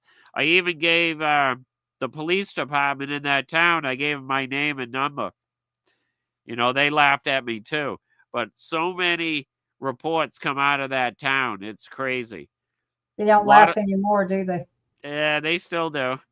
Yeah, they still do. They've never seen one. That's what it is, you know. The deer going into circles. When I first, right before I seen the canine cryptid that I saw, there was a rabbit doing circles. It just kept going circles around, round, and round, and that was just really odd to me. When you chase a rabbit, like I know cottontail and hares, I got snowshoe hares up here. But even when I was younger hunting cottontail, as soon as you chase them, they will go in circles. Not, was it staying in one spot, doing a Yeah, circle? Oh, okay. yeah, it was staying in one spot. It was just, it was like it was confused, or I almost Right. snatched it up and gave it. I was going to give it some sub Q or an IV, but let me. There was a question here for you. Let's see. Rusty had one. Puff puff pass. Here you go. Says, do you think they use any, Patrick? Do you think they use any like stone tools? You demonstrated. Yes. Yes, they do. Um, I found where the female used to hang out. She was the quiet one. She would only scream. She never really did a lot of owl vocals, but she was always up the hill from me. And I found the area she hung out with, she would move all the leaves out of the way. So it was just bare dirt ground there. And every once in a while, I'd go by that area to see if I could catch some footprints. And I went up there one day, and geez, I don't have it handy, but what I found sitting right there where she hangs out is what looks identical to a Neanderthal hand axe. It's a flat rock in like a teardrop shape. And I found another one in the stone wall where I was putting my recorder. They put this rock in the wall, but I don't think it's a tool. It's a small one. It looks like a teardrop. But the one that I found down where the female is, there was a log down there that was torn apart, just into splinters. And Wow. I always wondered if she was using that rock. Now, the rock had dirt on it. It didn't have any wood material or any, or, other organic, just dirt, like it was used for digging. But I didn't find any holes or any place that it was used. Wow. So, but yeah, I have 3 of them, and they left those for me, When you they know? get mad at you, how can you tell when they're mad at you? The volume, the volume of the call, it's usually that scream, that high-pitched scream they do. The one I played last week, they kinda do that. Uh, when I wanna bring somebody up into the woods, we have to come and hang out in front of my house and talk for a while, and these creatures will let me know if they don't want them up there. And there's been 2 people that they just do not like. They come down, give them loud vocals, and one of the guys has been growled at before. Just leaving my house, he gets growled at. These guys have something in common, which is a mental illness, we'll call it. Like They each, autism?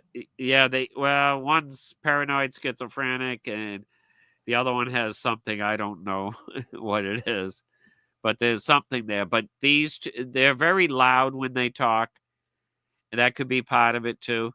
They don't like anything loud out there. They hate when I bring a chainsaw up. The only time I ever had a rock thrown at me is right after I finish using the chainsaw. So, What have you noticed about how they are with their family units?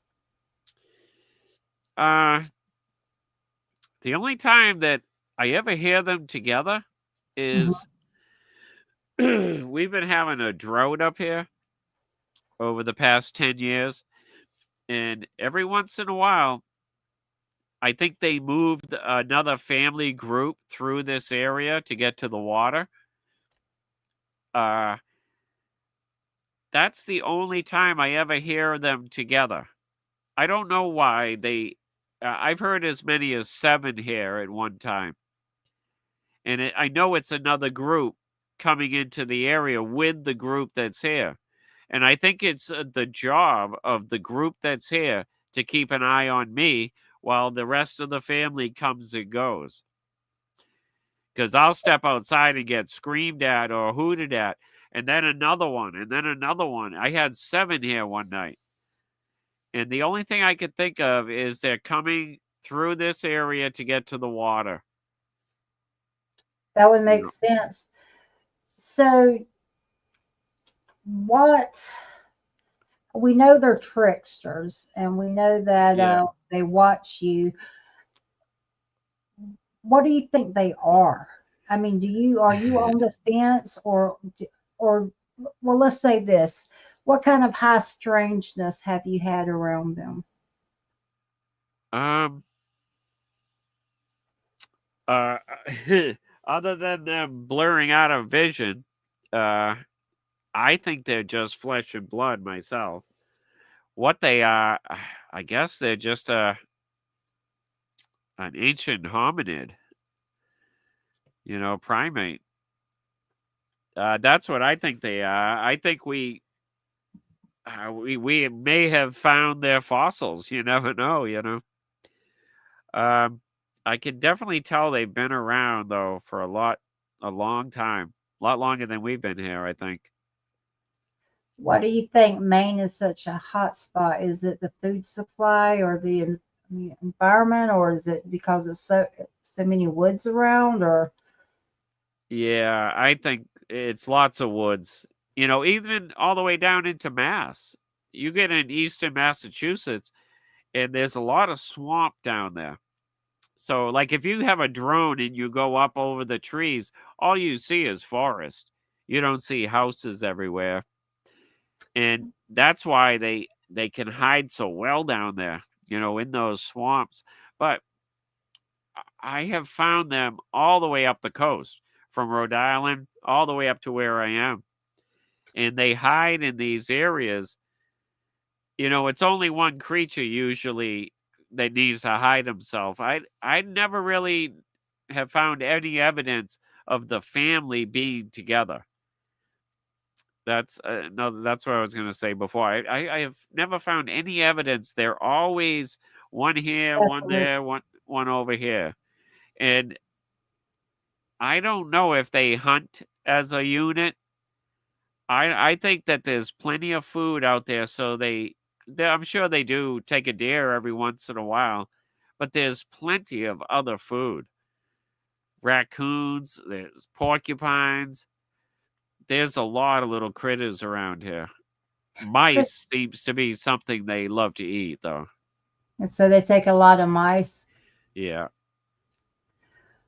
Christine says these creatures seem to follow people once they've seen them. You agree with that? Yes. Yeah, because you're a threat. They have to keep an eye on you. Even though at this point, they know that I'm not going to run out there with a gun and go look for them, but they still have to watch me. They still keep an eye on me. They'll come down right at sunset. The one it always comes close to my house, and it will do some. I heard it tonight.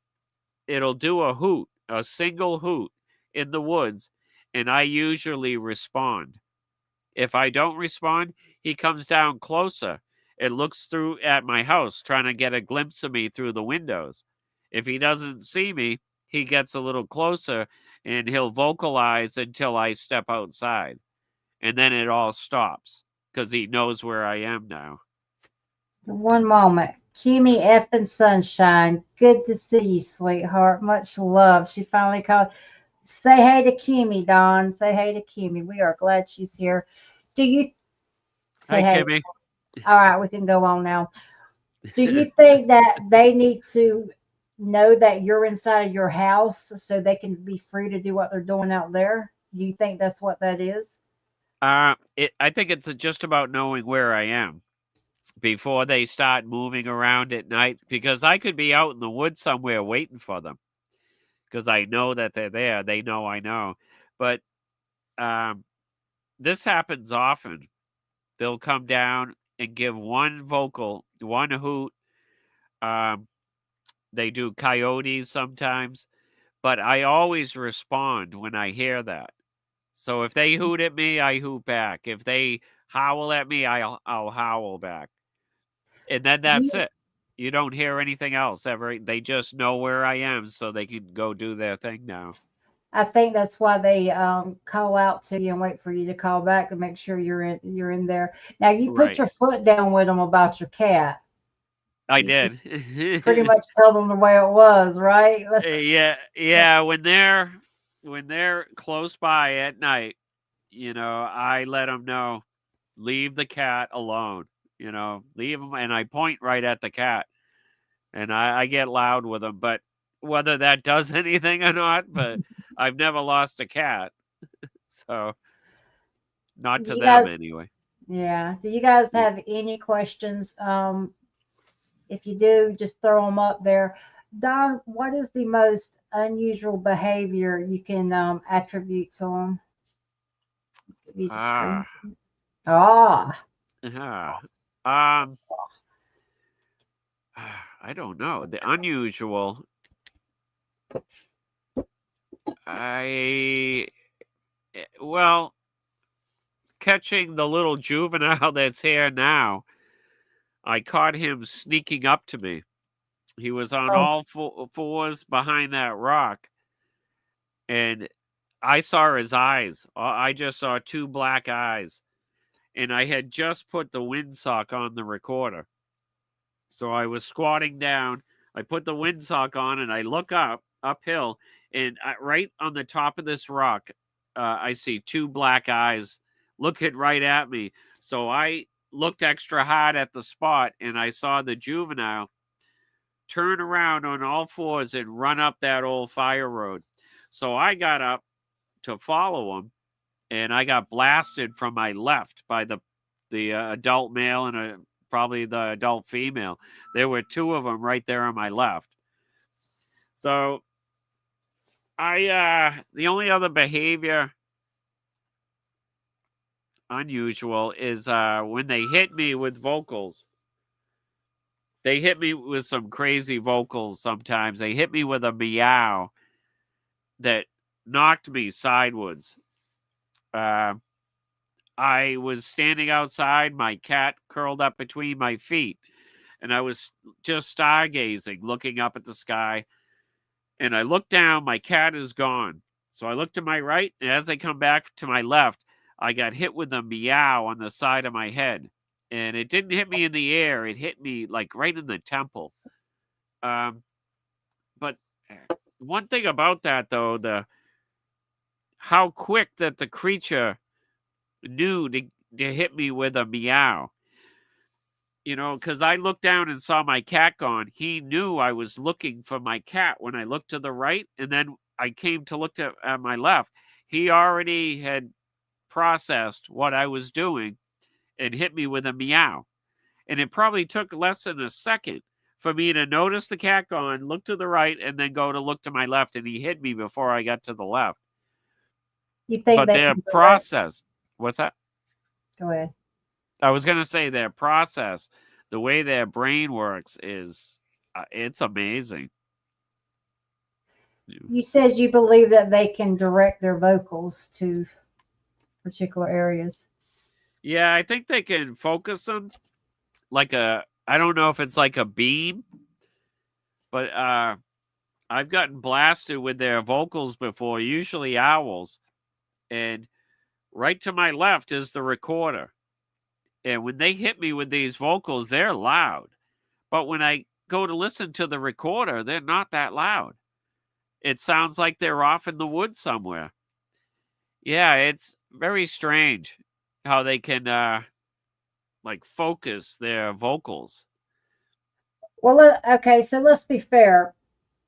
I think they can have the potential to be aggressive, but do you think the gentleman, the soldier, and his girlfriend, that when they came across them in that path, do you think they were being aggressive as if they were stalking them, or do you think that just seeing them and being overwhelmed with them is what brought the fear in them?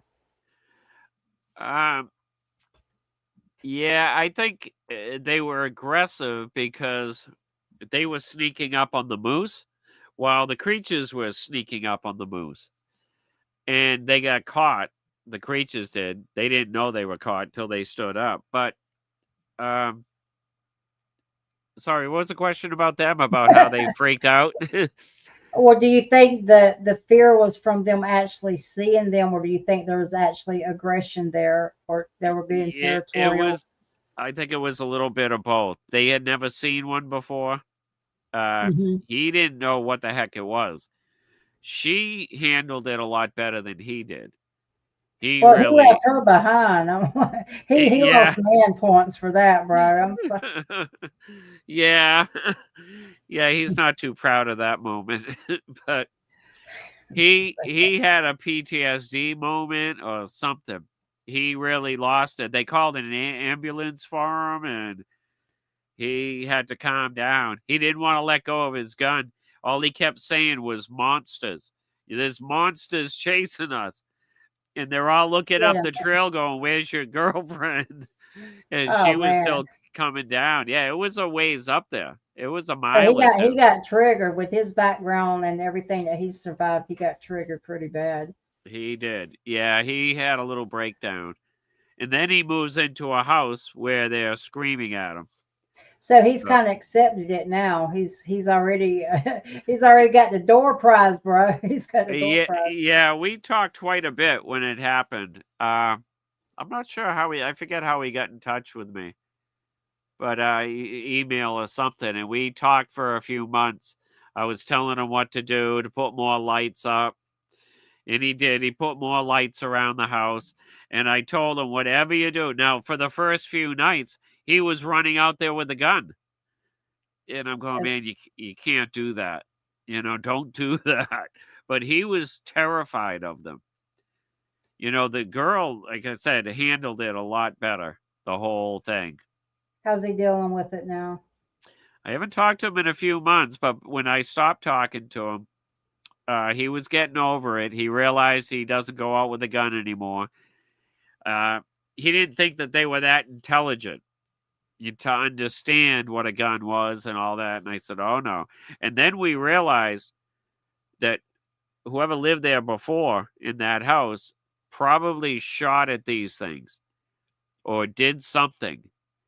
So they were already like the people, my neighbors that live close to me, these creatures scream at them now because I think the creatures believe or think that I talk to everyone. Like I talk to all the humans in the town, so the whole town knows. You know what I mean? These creatures don't know that I don't talk to everyone. So I think the creatures are just assuming that any neighbor I talk to, anyone I talk to on the side of the road, they know now. So Do you think they're just attracted to you because you're a big goober? could be.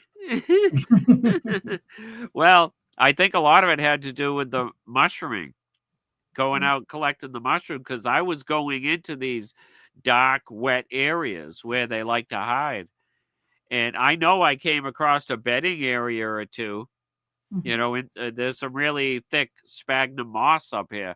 And I found this area that was hidden by small hemlock trees. And in the middle, it was a huge depression in the moss.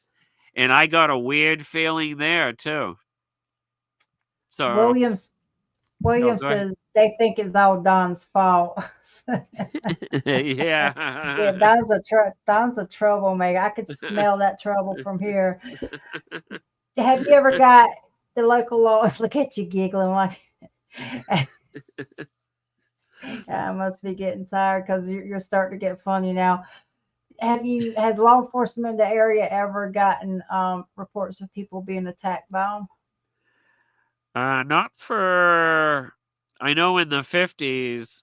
No, I've never heard of any reports of anyone being attacked, but a guy got chased down the power lines on a dune buggy. It, the old Volkswagen, take the body off and you put a dune buggy body on. He had one of those, and Wow. this thing chased him down the power lines. It was very loud. He told me. Oh, Mhm. his wife told me it was very loud, but it freaked him out. He never went down there again. I find that a lot. My neighbor, I asked him like 2 or 3 years ago, hey, did you go deer hunting up in the back. He goes, nah, you won't. You're not going to catch me out there anymore. You know, he won't go out there anymore. So more and more Well, people are realizing, you know, now correct me if I'm wrong. 90% of Maine is privately owned, right? is what owned. 90% of Maine is privately owned land, correct? Um, no, no. A lot of government in paper companies up north. Mhm. A lot of conservation. Uh, some big state parks down in southern Maine. Mhm. Yeah, I from Portland south, I would say 90% is privately owned. But if you get above Portland, get above Augusta, there's a lot of what they call land shares where people are allowed to use it. It is privately owned land, but they open it up for recreation. But once you get up further up north, it's all a lot of paper companies, St. Regis, and Mhm. Um, Raleigh wants to know what part of Maine he's from. I'm not even going to say that word. I can't walk and chew gum. Y'all throwing these big people words at me. oh, he's up in a rustic county, or Yeah. maybe a rustic. I think there's a town of rustic. You said something that's the common denominator where I caught that thing on tape or on video. There always seems to be a common denominator. Land that's owned by the paper mills. In North Carolina, it's either pig, chicken, or turkey farm, and or wildlife uh, preservation or state land, like a national forest. But paper mill and the chicken and hog farms just keep coming up over and over again. Yeah, that I always wondered why they creatures were in all these conservation areas. Did they make the conservation area for the creatures? Or did the Mhm. creatures just move there and live there because no humans are there? Where I grew up at, well, it was called the Burn Islands, but it's someone told me one time, and I never really thought about it. I don't know how it happened, but it's almost like the area I grew up in got the name because of a big fire that swept through there. And later on in life, someone says, "Have you ever thought they were trying to burn something out?" Because that was around the same time the Beast of Bladen was happening and everything like that. I mean, is that fact? I don't know.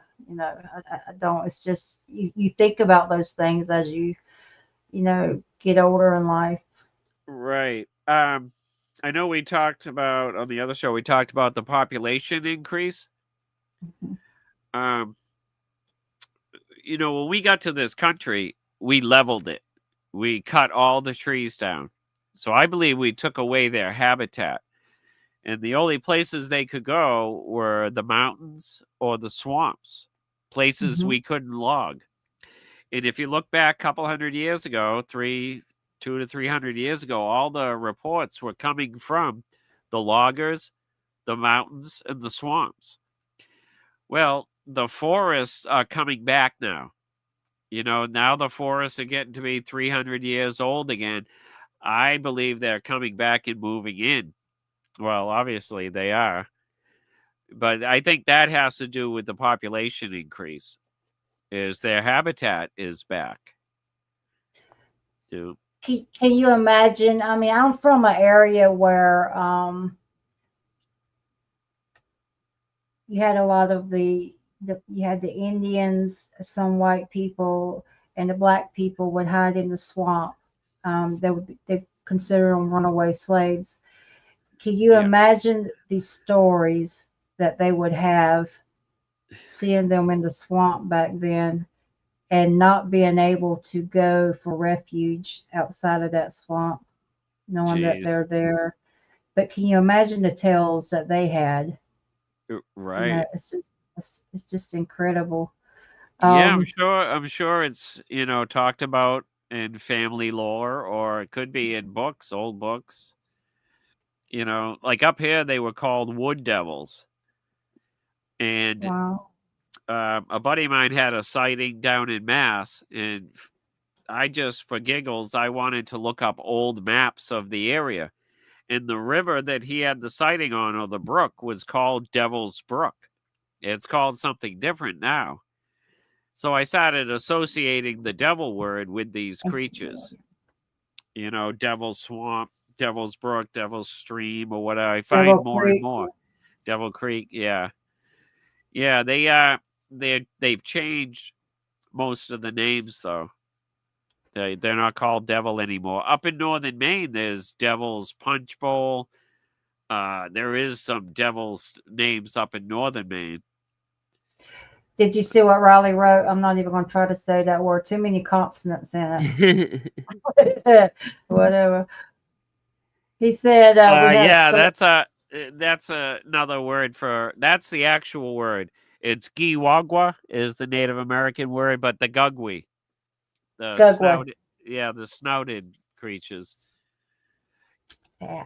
Yeah, I think they pronounce it Gugwi.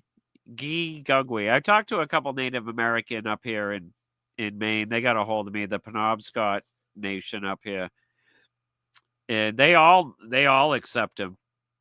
I had a woman trying to get a shaman here to do some protection thing up in my yard, but I never really felt threatened by these things. What have you heard You know, about the just in the Gugway? beginning when they were trying to keep me out of the woods after I saw them. Northern Maine, they're up in Baxter Park. Oh, that's the name of the park, Baxter State Park up in northern Maine. I know they're up there. And yeah, they do say that they're cannibalistic.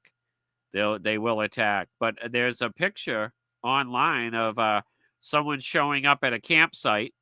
They'd already been to the campsite. They left. They came back, and one of these Gugwis or Giwagwa was leaving the campsite, and they got a picture of it. And it's a good profile of the head. You can see the muzzle on it.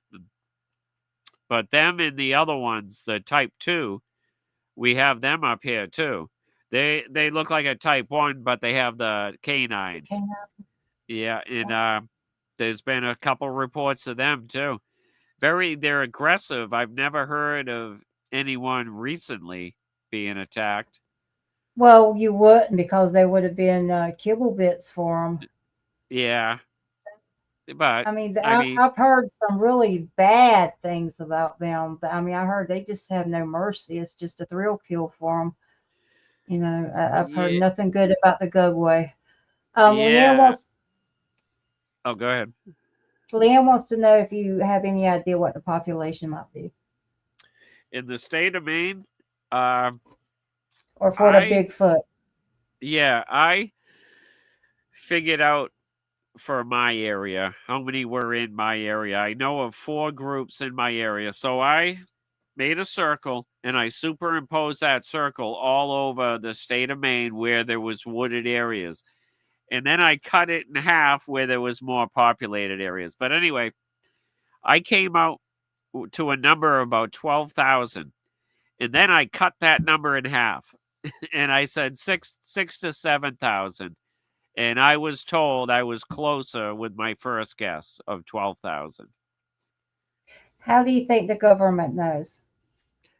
They keep an eye on them. But you said infrared satellites.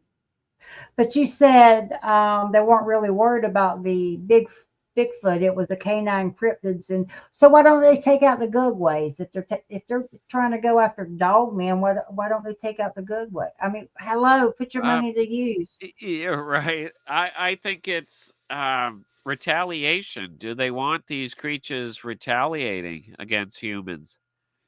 And it's tough because if you have one problem creature, you have to take out the whole family. Oh man. You know what I mean? That's you can't so just cool. take out one. Yeah, those other ones are going to retaliate. I heard a story. Go ahead. I was just going to say the ones I have around here are type 4s. They don't usually get bigger than 9 feet. and they have a very different attitude, behavior than the other ones. They don't want anything to do with humans, but they stay very quiet because they live close to humans.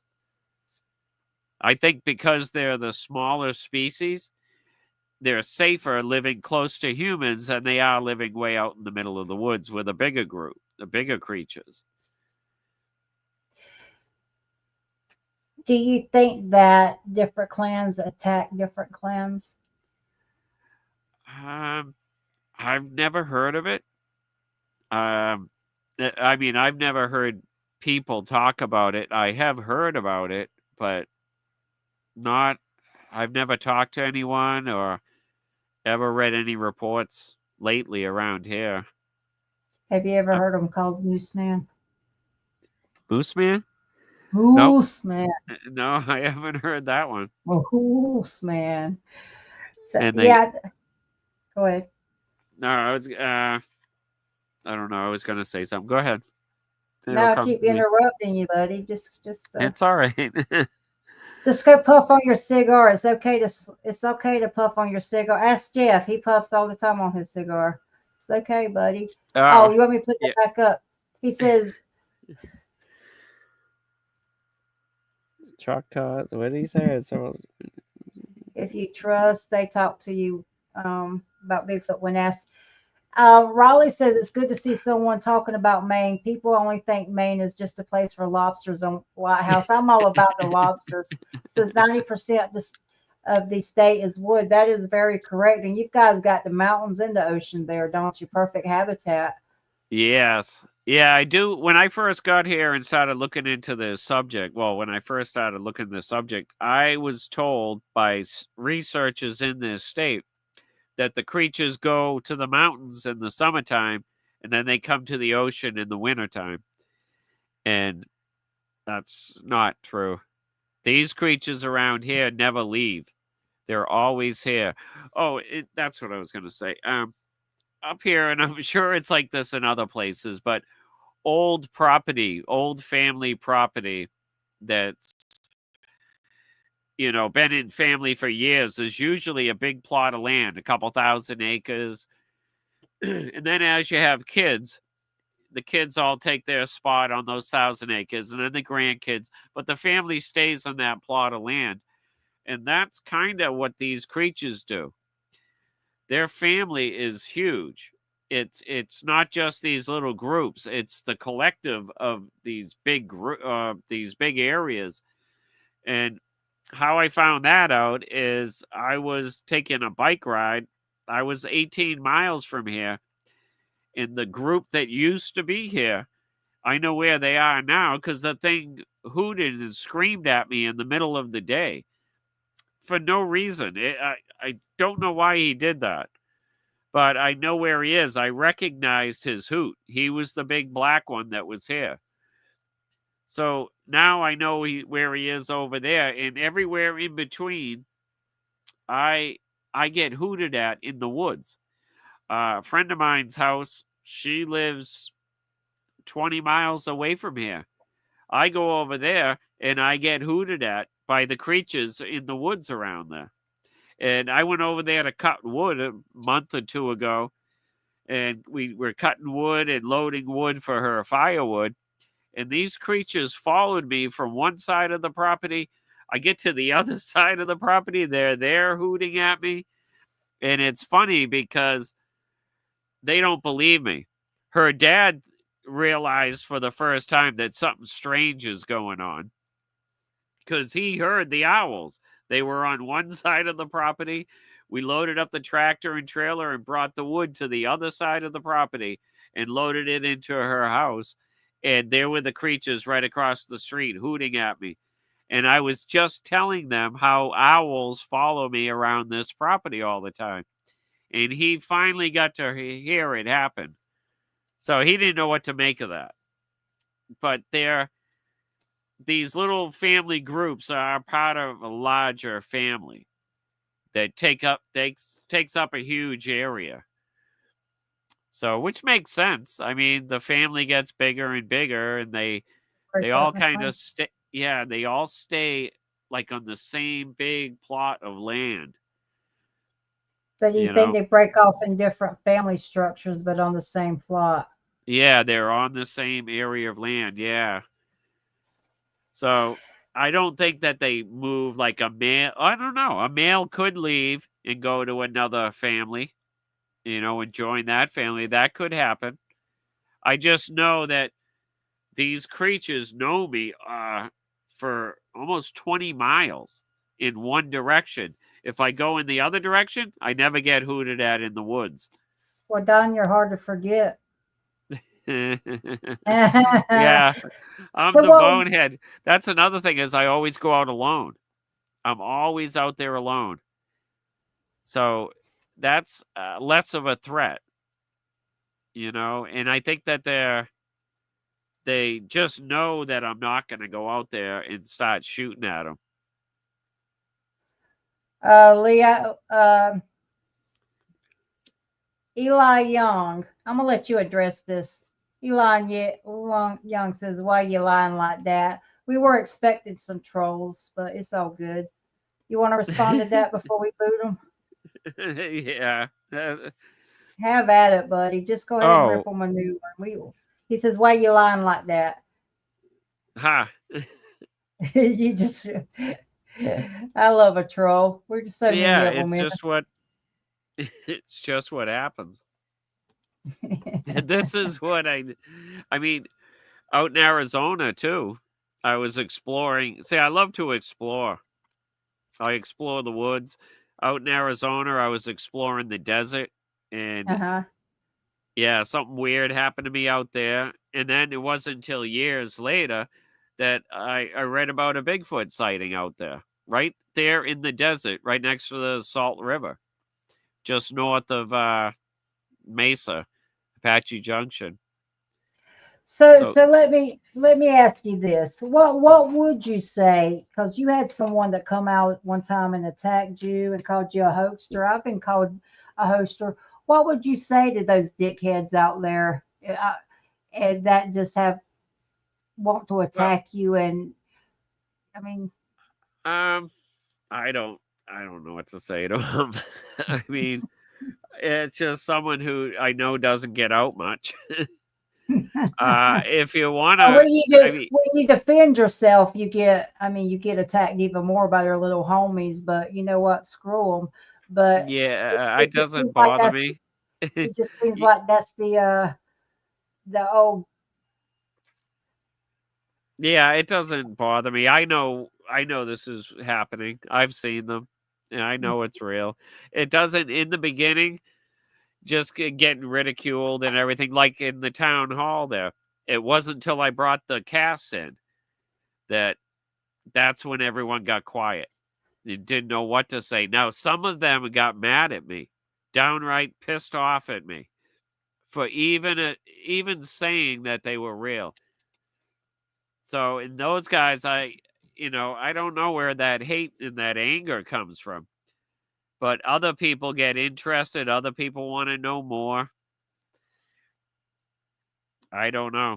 All I say is I'll take people out into these areas, even down Mhm. in Mass. I know where to go down in Mass too.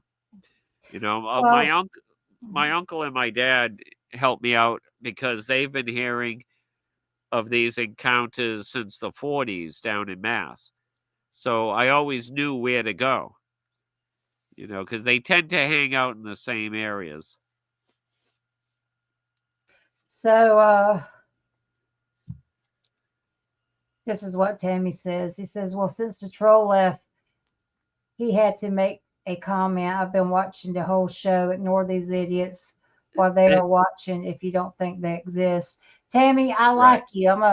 When I get my Right. t-shirts made, I'm gonna send you one. But you know, I'm gonna go ahead and address that. That's the thing about the troll. You get attacked a lot in the background, and then when you come out and you defend yourself, you don't even say names. They lose their gourd, and then they just, you know, you know what I say? I'm sorry, YouTube. Y'all plug your ears. Fuck them. They don't pay my bills. Moving on. That's Okay. right. So anyway, sorry No, y'all if no. I offended anybody. But anyway, um, your town did get mad at you at some point, especially when the men in black or the garbage men come in to clean up It, the areas, right? But yeah, they nobody changed nobody they knew what changed was. Oh, go ahead. Sorry. they changed their attitude against you. Yeah, in the beginning, they didn't know what was going on. Like, it, because of all the activity that happened, what got out in the grapevine was they were here looking for a Bigfoot. And more people heard that these helicopters were here looking for a Bigfoot near my house. So they didn't know what to think in the beginning. This happened, what, 2018 ish? Somewhere Hmm. around there, this all happened. Oh, no, it happened in October 2017 is when this happened. Um, at first, they didn't know, like, because half the people didn't believe in Bigfoot. So if it's not Bigfoot, the government's all around my house looking for, what are they doing here? So, people were asking me, what are you doing over there? What are you doing in the woods that the government's showing up? I said, it's not me. I said, they're out looking for these things I've been telling you about. And you know who seems to handle it better is the ladies, the women. The Well, they men, give birth, so she can give. So they kind of at that point they're just like, hey, whatever, I got you. But right. I think, yeah, I think women are built different. Uh, That yeah, they seem to accept it mhm, more. That's what I found out around here. Another thing in this area of Maine, back I think about 100 years ago, this area, this county was where all the mental health facilities were in the state. So there's kind of like a stigma around here of calling you don't call someone crazy. You know what I mean? So a lot of people don't want to talk about these things because they don't want to be called crazy. I found that um, someone explained that to me. I didn't know that, but someone explained that that's maybe why people get angry at you. And it's always the old timers. It's always the old timers, but I mean, really angry. Like they PO'd, well, you I know. think before YouTube and Facebook, where was there to go? And imagine Right, how hard it is for someone to come out. I mean, some people sit on their experience for years, and right. Yeah, yeah, like that one guy, 68 years. He never talked about it. wow. Until I brought those casts in to the town meeting. He followed me right out and had to tell me that he saw two of them. Oh, and those were red. He told me they both were red. Lavani, they were red.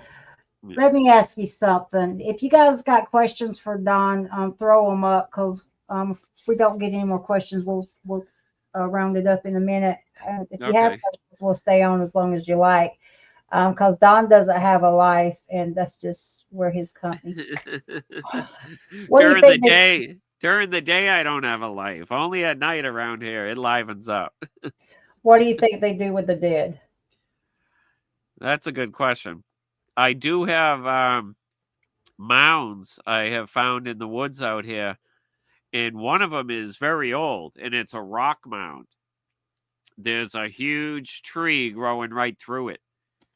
So this tree's got to be 300 years old, and it's growing right into this mound of rocks. And I don't know.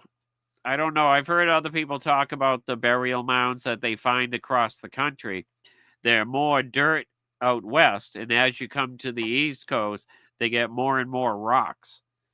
And that's the I don't know. I'm not sure what they do with the dead. They could eat them. That wouldn't surprise me. They could bury him. I don't know.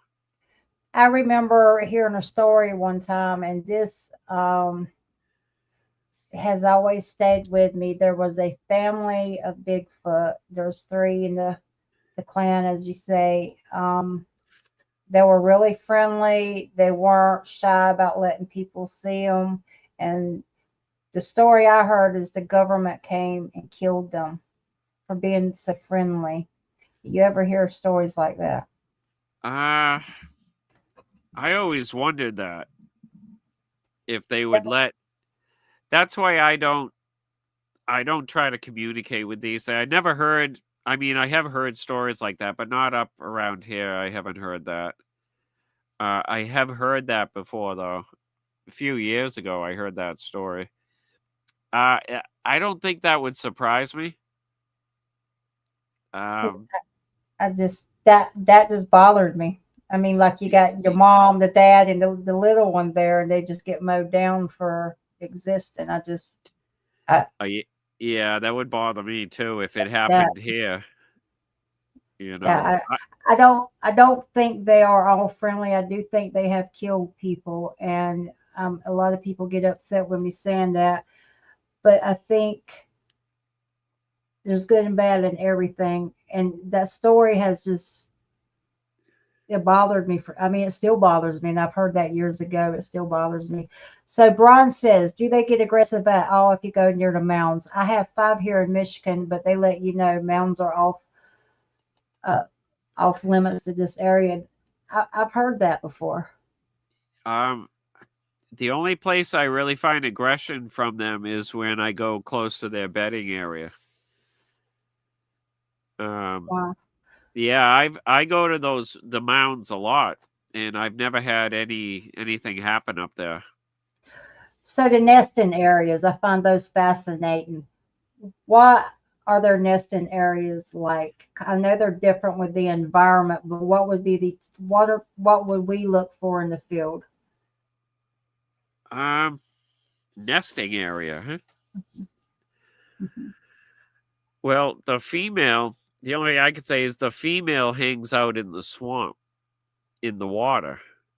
Yeah, it just mounds in the area of the water. The juvenile's up on the hill, and the male is across on flat ground in a swampy area. Also, the nesting areas, I really wonder about that. You mean where the mom and the juvenile hang They out? Is that sleep, they sleep, and that's kind of like their resting place. um Because it has to be that's a bedding. Should I say a bedding area? yeah, like the bedding areas I found is the one they're all near water for some reason. Except for the juvenile. That was the area where I was talking about the sphagnum moss. That was where the juvenile hung out. Where the female hung out is swampy, and where the male hung out in the back where he hung out is a little river that runs, and I have got huffed out of that area. Uh, I don't know. I think they have more than one area where they bed too. They bounce around to different areas, but they're all still in the same vicinity. Um, Okay. yeah, that's tough. I have found their bedding areas. Oh, in the male's bedding area, I found two trees pulled over, and then held both of them were held down by like a dead tree. I found that in the wintertime. Because in the wintertime, all the foliage was gone. I could clearly see into the area. So I went out there, and I had got huffed. This thing huffed at me every time I would go into this area. So in the wintertime, I went out there, and I found two saplings bent over, and they were both held down by the same dead tree. And you could tell the dead tree did not fall there. It was dragged out there. I have a question from Riley again. Yeah. What's his opinion on people talking telepathically with Bigfoot? Is it possible? And if yes, how can they be sure it's a Bigfoot and not some other entity disguising as Bigfoot? Thanks. That Yeah. opened up a can of worms, sir. I've been close to these creatures, and I've never experienced anything like that. You know. Now, yeah. Now, some people do because, I mean, they say that's the way we used to communicate before, we evolved. So, William, can you clarify? He's saying, are you saying male and female don't sleep together? We'll talk Yes, about it correct. bedding. Now, Yeah, how correct. They split up. Everyone in the group sleeps in a different area. for And tactical? I think for safety reasons, so you can't get the group, or you can't get to the mom and the juvenile, or the male and the female. That makes sense. Yeah, and it could be tactical too, because I'm not sure how they slept before I saw them. After I saw them, they became very vocal, so I always knew where they were. And that's how I figured out these bedding areas. Spunky Miss Tammy Johnson said, Don, I've lived in San Antonio for 30 years. I retired, moving back to Rhode Island. Are there any there? I'd say, yeah. Oh, yeah. Yeah, Blackstone River. Yeah, there's some areas down there. Brian says, did you notice markings or tree barks or structures in the, look at you all dignified with your glasses on, in the sleeping area? Any patrons or markings leading to them? He's basically saying, did you see any scrapes on the trees, breaks, or anything, or structures near it? And were there anything that would point you to them? Any tree? I haven't found anything. The tree breaks, though, it seems like when they claim an area, whether it's water or bedding, they're just saplings bent over and held down. Like The making tunnels? kinda, yeah. The ones that I found were bent over like this, and the branch was right in the middle. The dead log there was put right in the middle, so it looked like the letter M, I guess. Um, Tree breaks.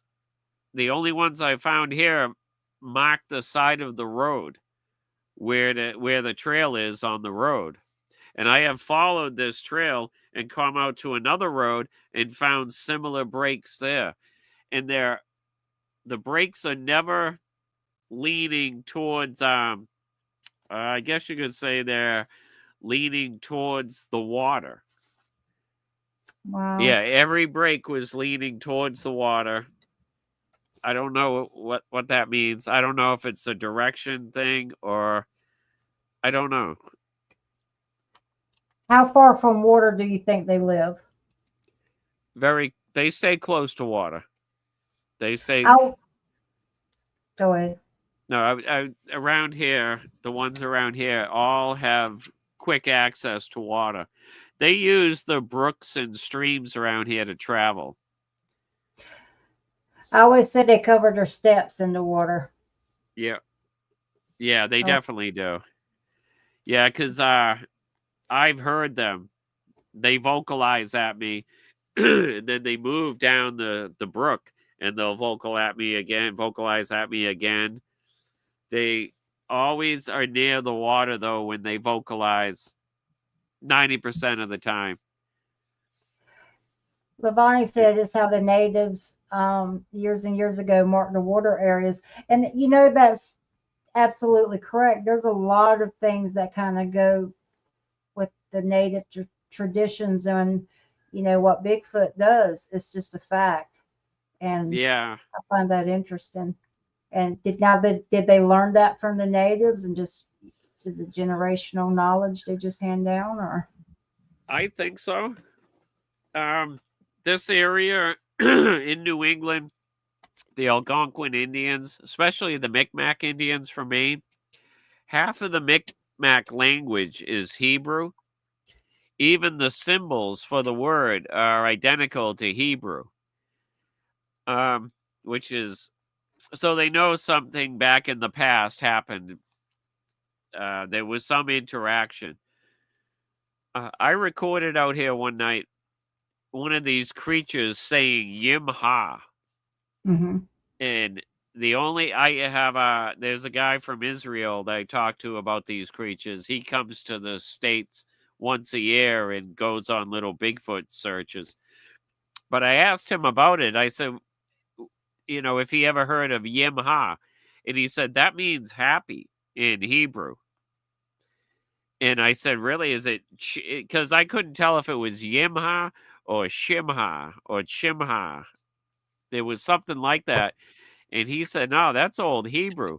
So I've heard of these things mimicking Native American language.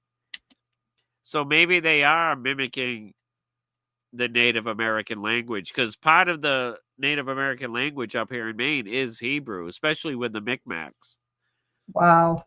I found that interesting. But I've also recorded what sounds like a little girl calling for help. More than once during the night. Only one night it happened, but a little girl's voice yelling help, in the middle of the night. Wow. That was strange. That was the old group that did that. Yeah, they're the ones I recorded saying Yimha, and the girl, it sounds just like a little girl calling for help. It's strange. Nobody ever went missing around here. There was never anyone in trouble. No girls in trouble. It was just very strange. I heard this. Yeah. She said, okay. All right, guys. So if you don't, Don, is there anything else you want to put out there and kind of round it off? I could play a couple of recordings if you want. That's fine. William said, I've been long interested in reproduction. We actually talked about this on another show.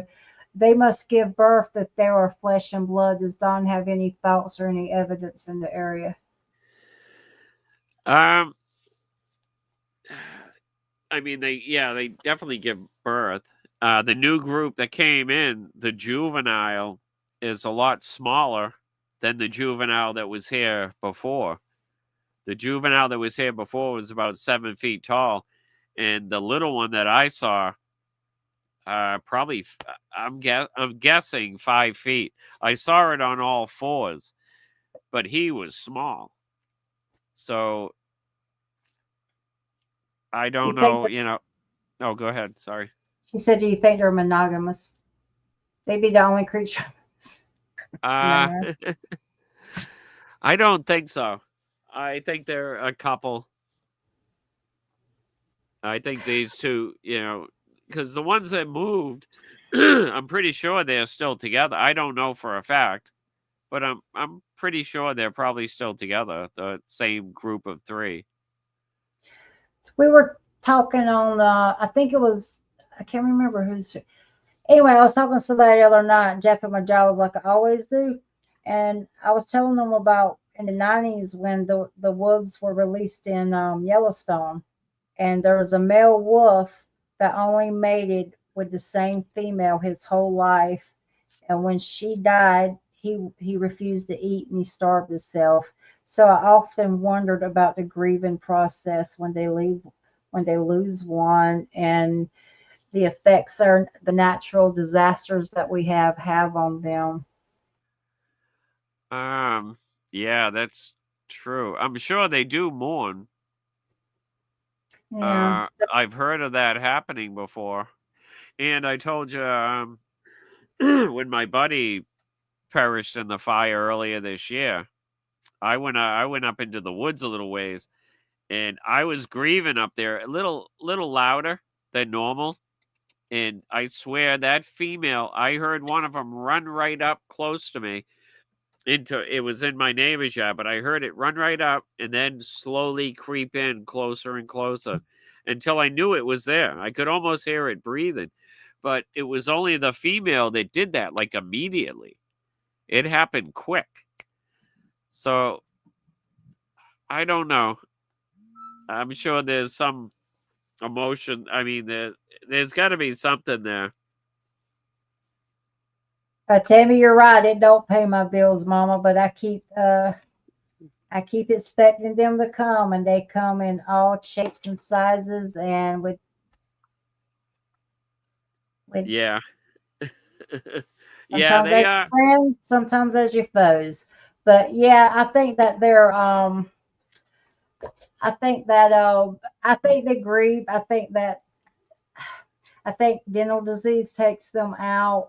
I'm on the fence with the woo. Every time I'm convinced they're flesh and blood, something I hear something or there's something experienced that I think I've got to second guess my stance on this.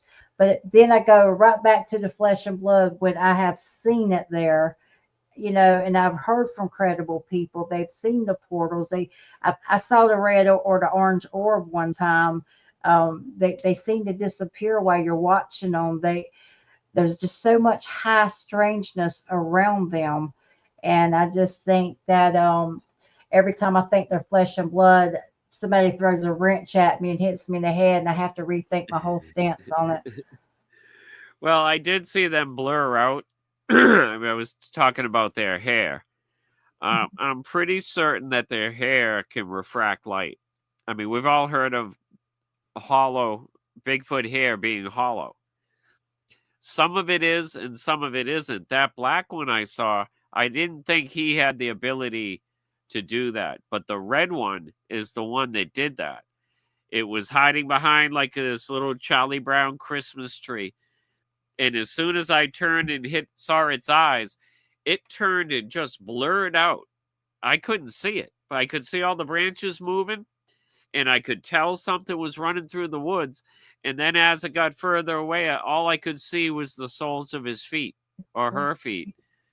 And that was right then I knew I thought it had to do with hair because there was no hair on the feet.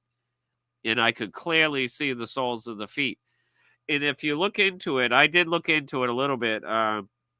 MIT school there in like 2008, 2009 came up with nanowires.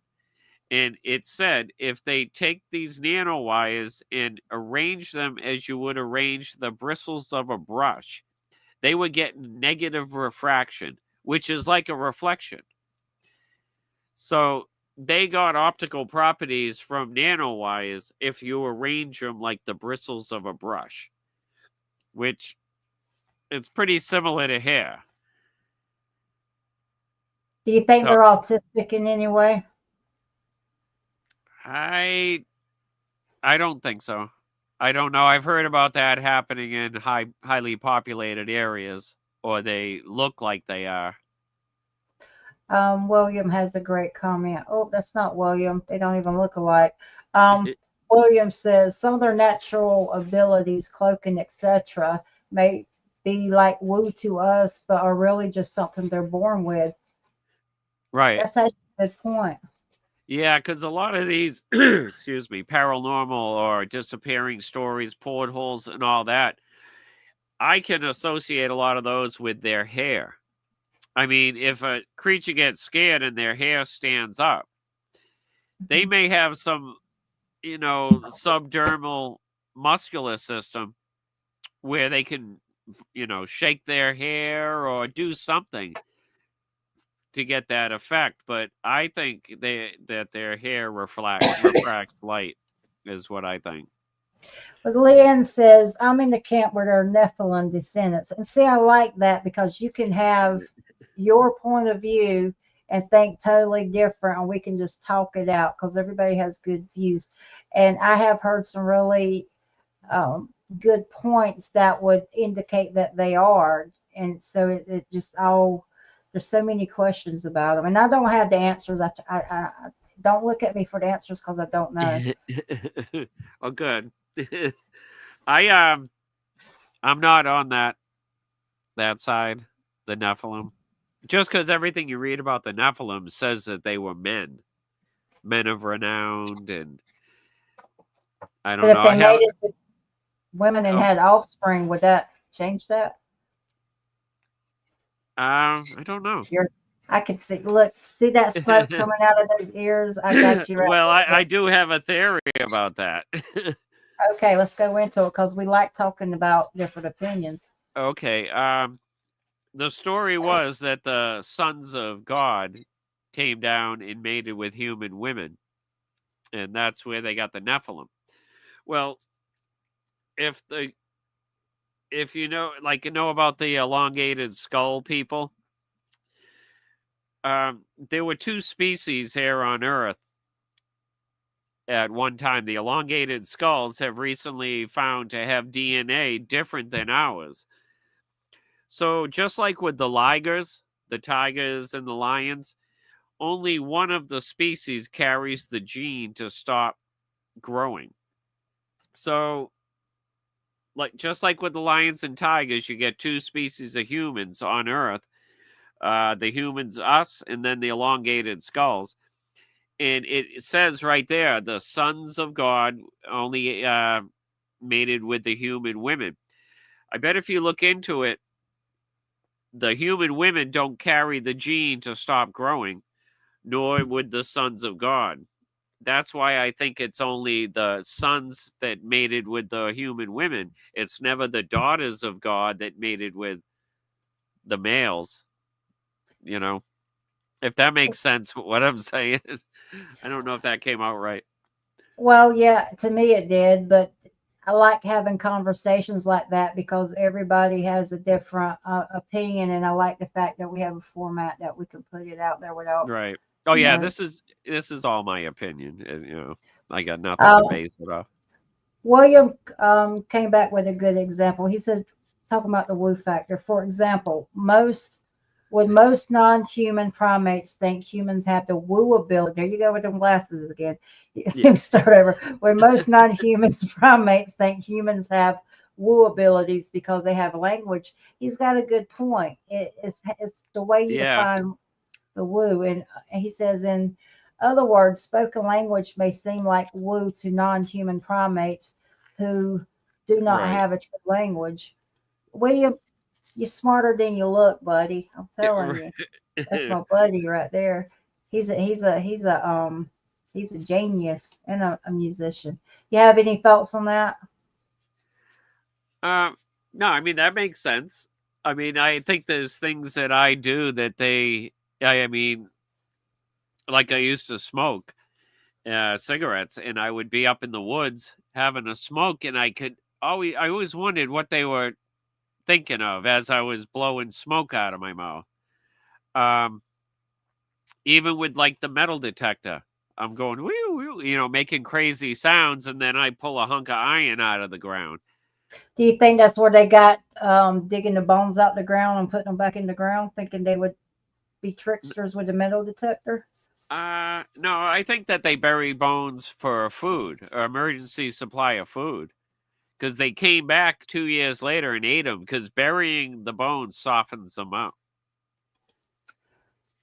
I did not know that. I guess I'm not Yeah. as smart as I look, huh? Well, I'm not sure, but they did I'm come so back fun. and they ate like a lot of the bones, the rib bones especially.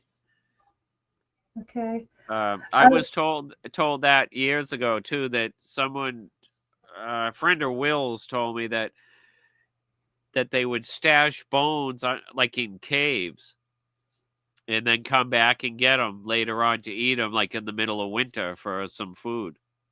wow. Kind of like having bone broth on dry. Kimmy Yeah, Sunshine says that. Kimmy Sunshine, I love her. I'm so glad she jumped on tonight. She said that's creepy. A lot of it it is. is. It is Well, creepy. we've been going on over 2 hours. I do want to put this out here before we wrap it up. Okay. Online cryptids and Mary's channel and the Not So Perfect Bigfoot show. We are going to try to do a meet and greet. Of course, we're going to go opposite of when Woodwalker and Cedar Creek Bottoms and Farmstead has theirs, but we're just going to kind of have an East Coast thing that kind of branches off from theirs, to where we might have one in the someone may have theirs in the spring, someone may have theirs in the fall. So we're kind of looking into that, and I actually wanted your opinion on something we're thinking about trying to. And Don, you can come straight down the interstate. Thank you, Tammy. You guys will be seeing a lot more of Don.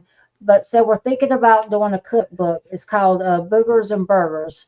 And we're thinking about putting a recipe on one page and a Bigfoot story on the other page. And we're going to try to get this together, sell it, so everything will be provided for. All you have to do is just show up and bring your tent. So if you guys have a recipe and a booger story that you want to share or have it included in the book, send it to this email, or you can send it to Online Cryptids. And of course, Mark, Rebecca, Greg, and Misty, and them's going to be involved in it. And we're going to try to get working on that because it's we really want to just provide everything for everybody. We just want you to show up and enjoy fellowship. And of course, we'll try to have Big Don there, Gunner. And so if you guys think that's a good idea, reach out to us. Either reach out to Jeff and Jerry, or Mark, Becca, Misty, Greg, Spencer. We're still trying to coordinate the cookbook, but it's something that we kind of wanted to do. And like the first cookbook will be for Old-Line Cryptid, Not So Perfect Bigfoot, and Miss Mary's show. I always forget her show. Kind of to sponsor that. And the second one we work on, we'll go straight to Woodwalkers and Mark and Becca's meet and greet. Just kind of, we'll see where that goes, but we're going to start putting out there. And you guys are really froze with us. Yeah, but it's funny, Don. Yours froze with your cigar in your mouth.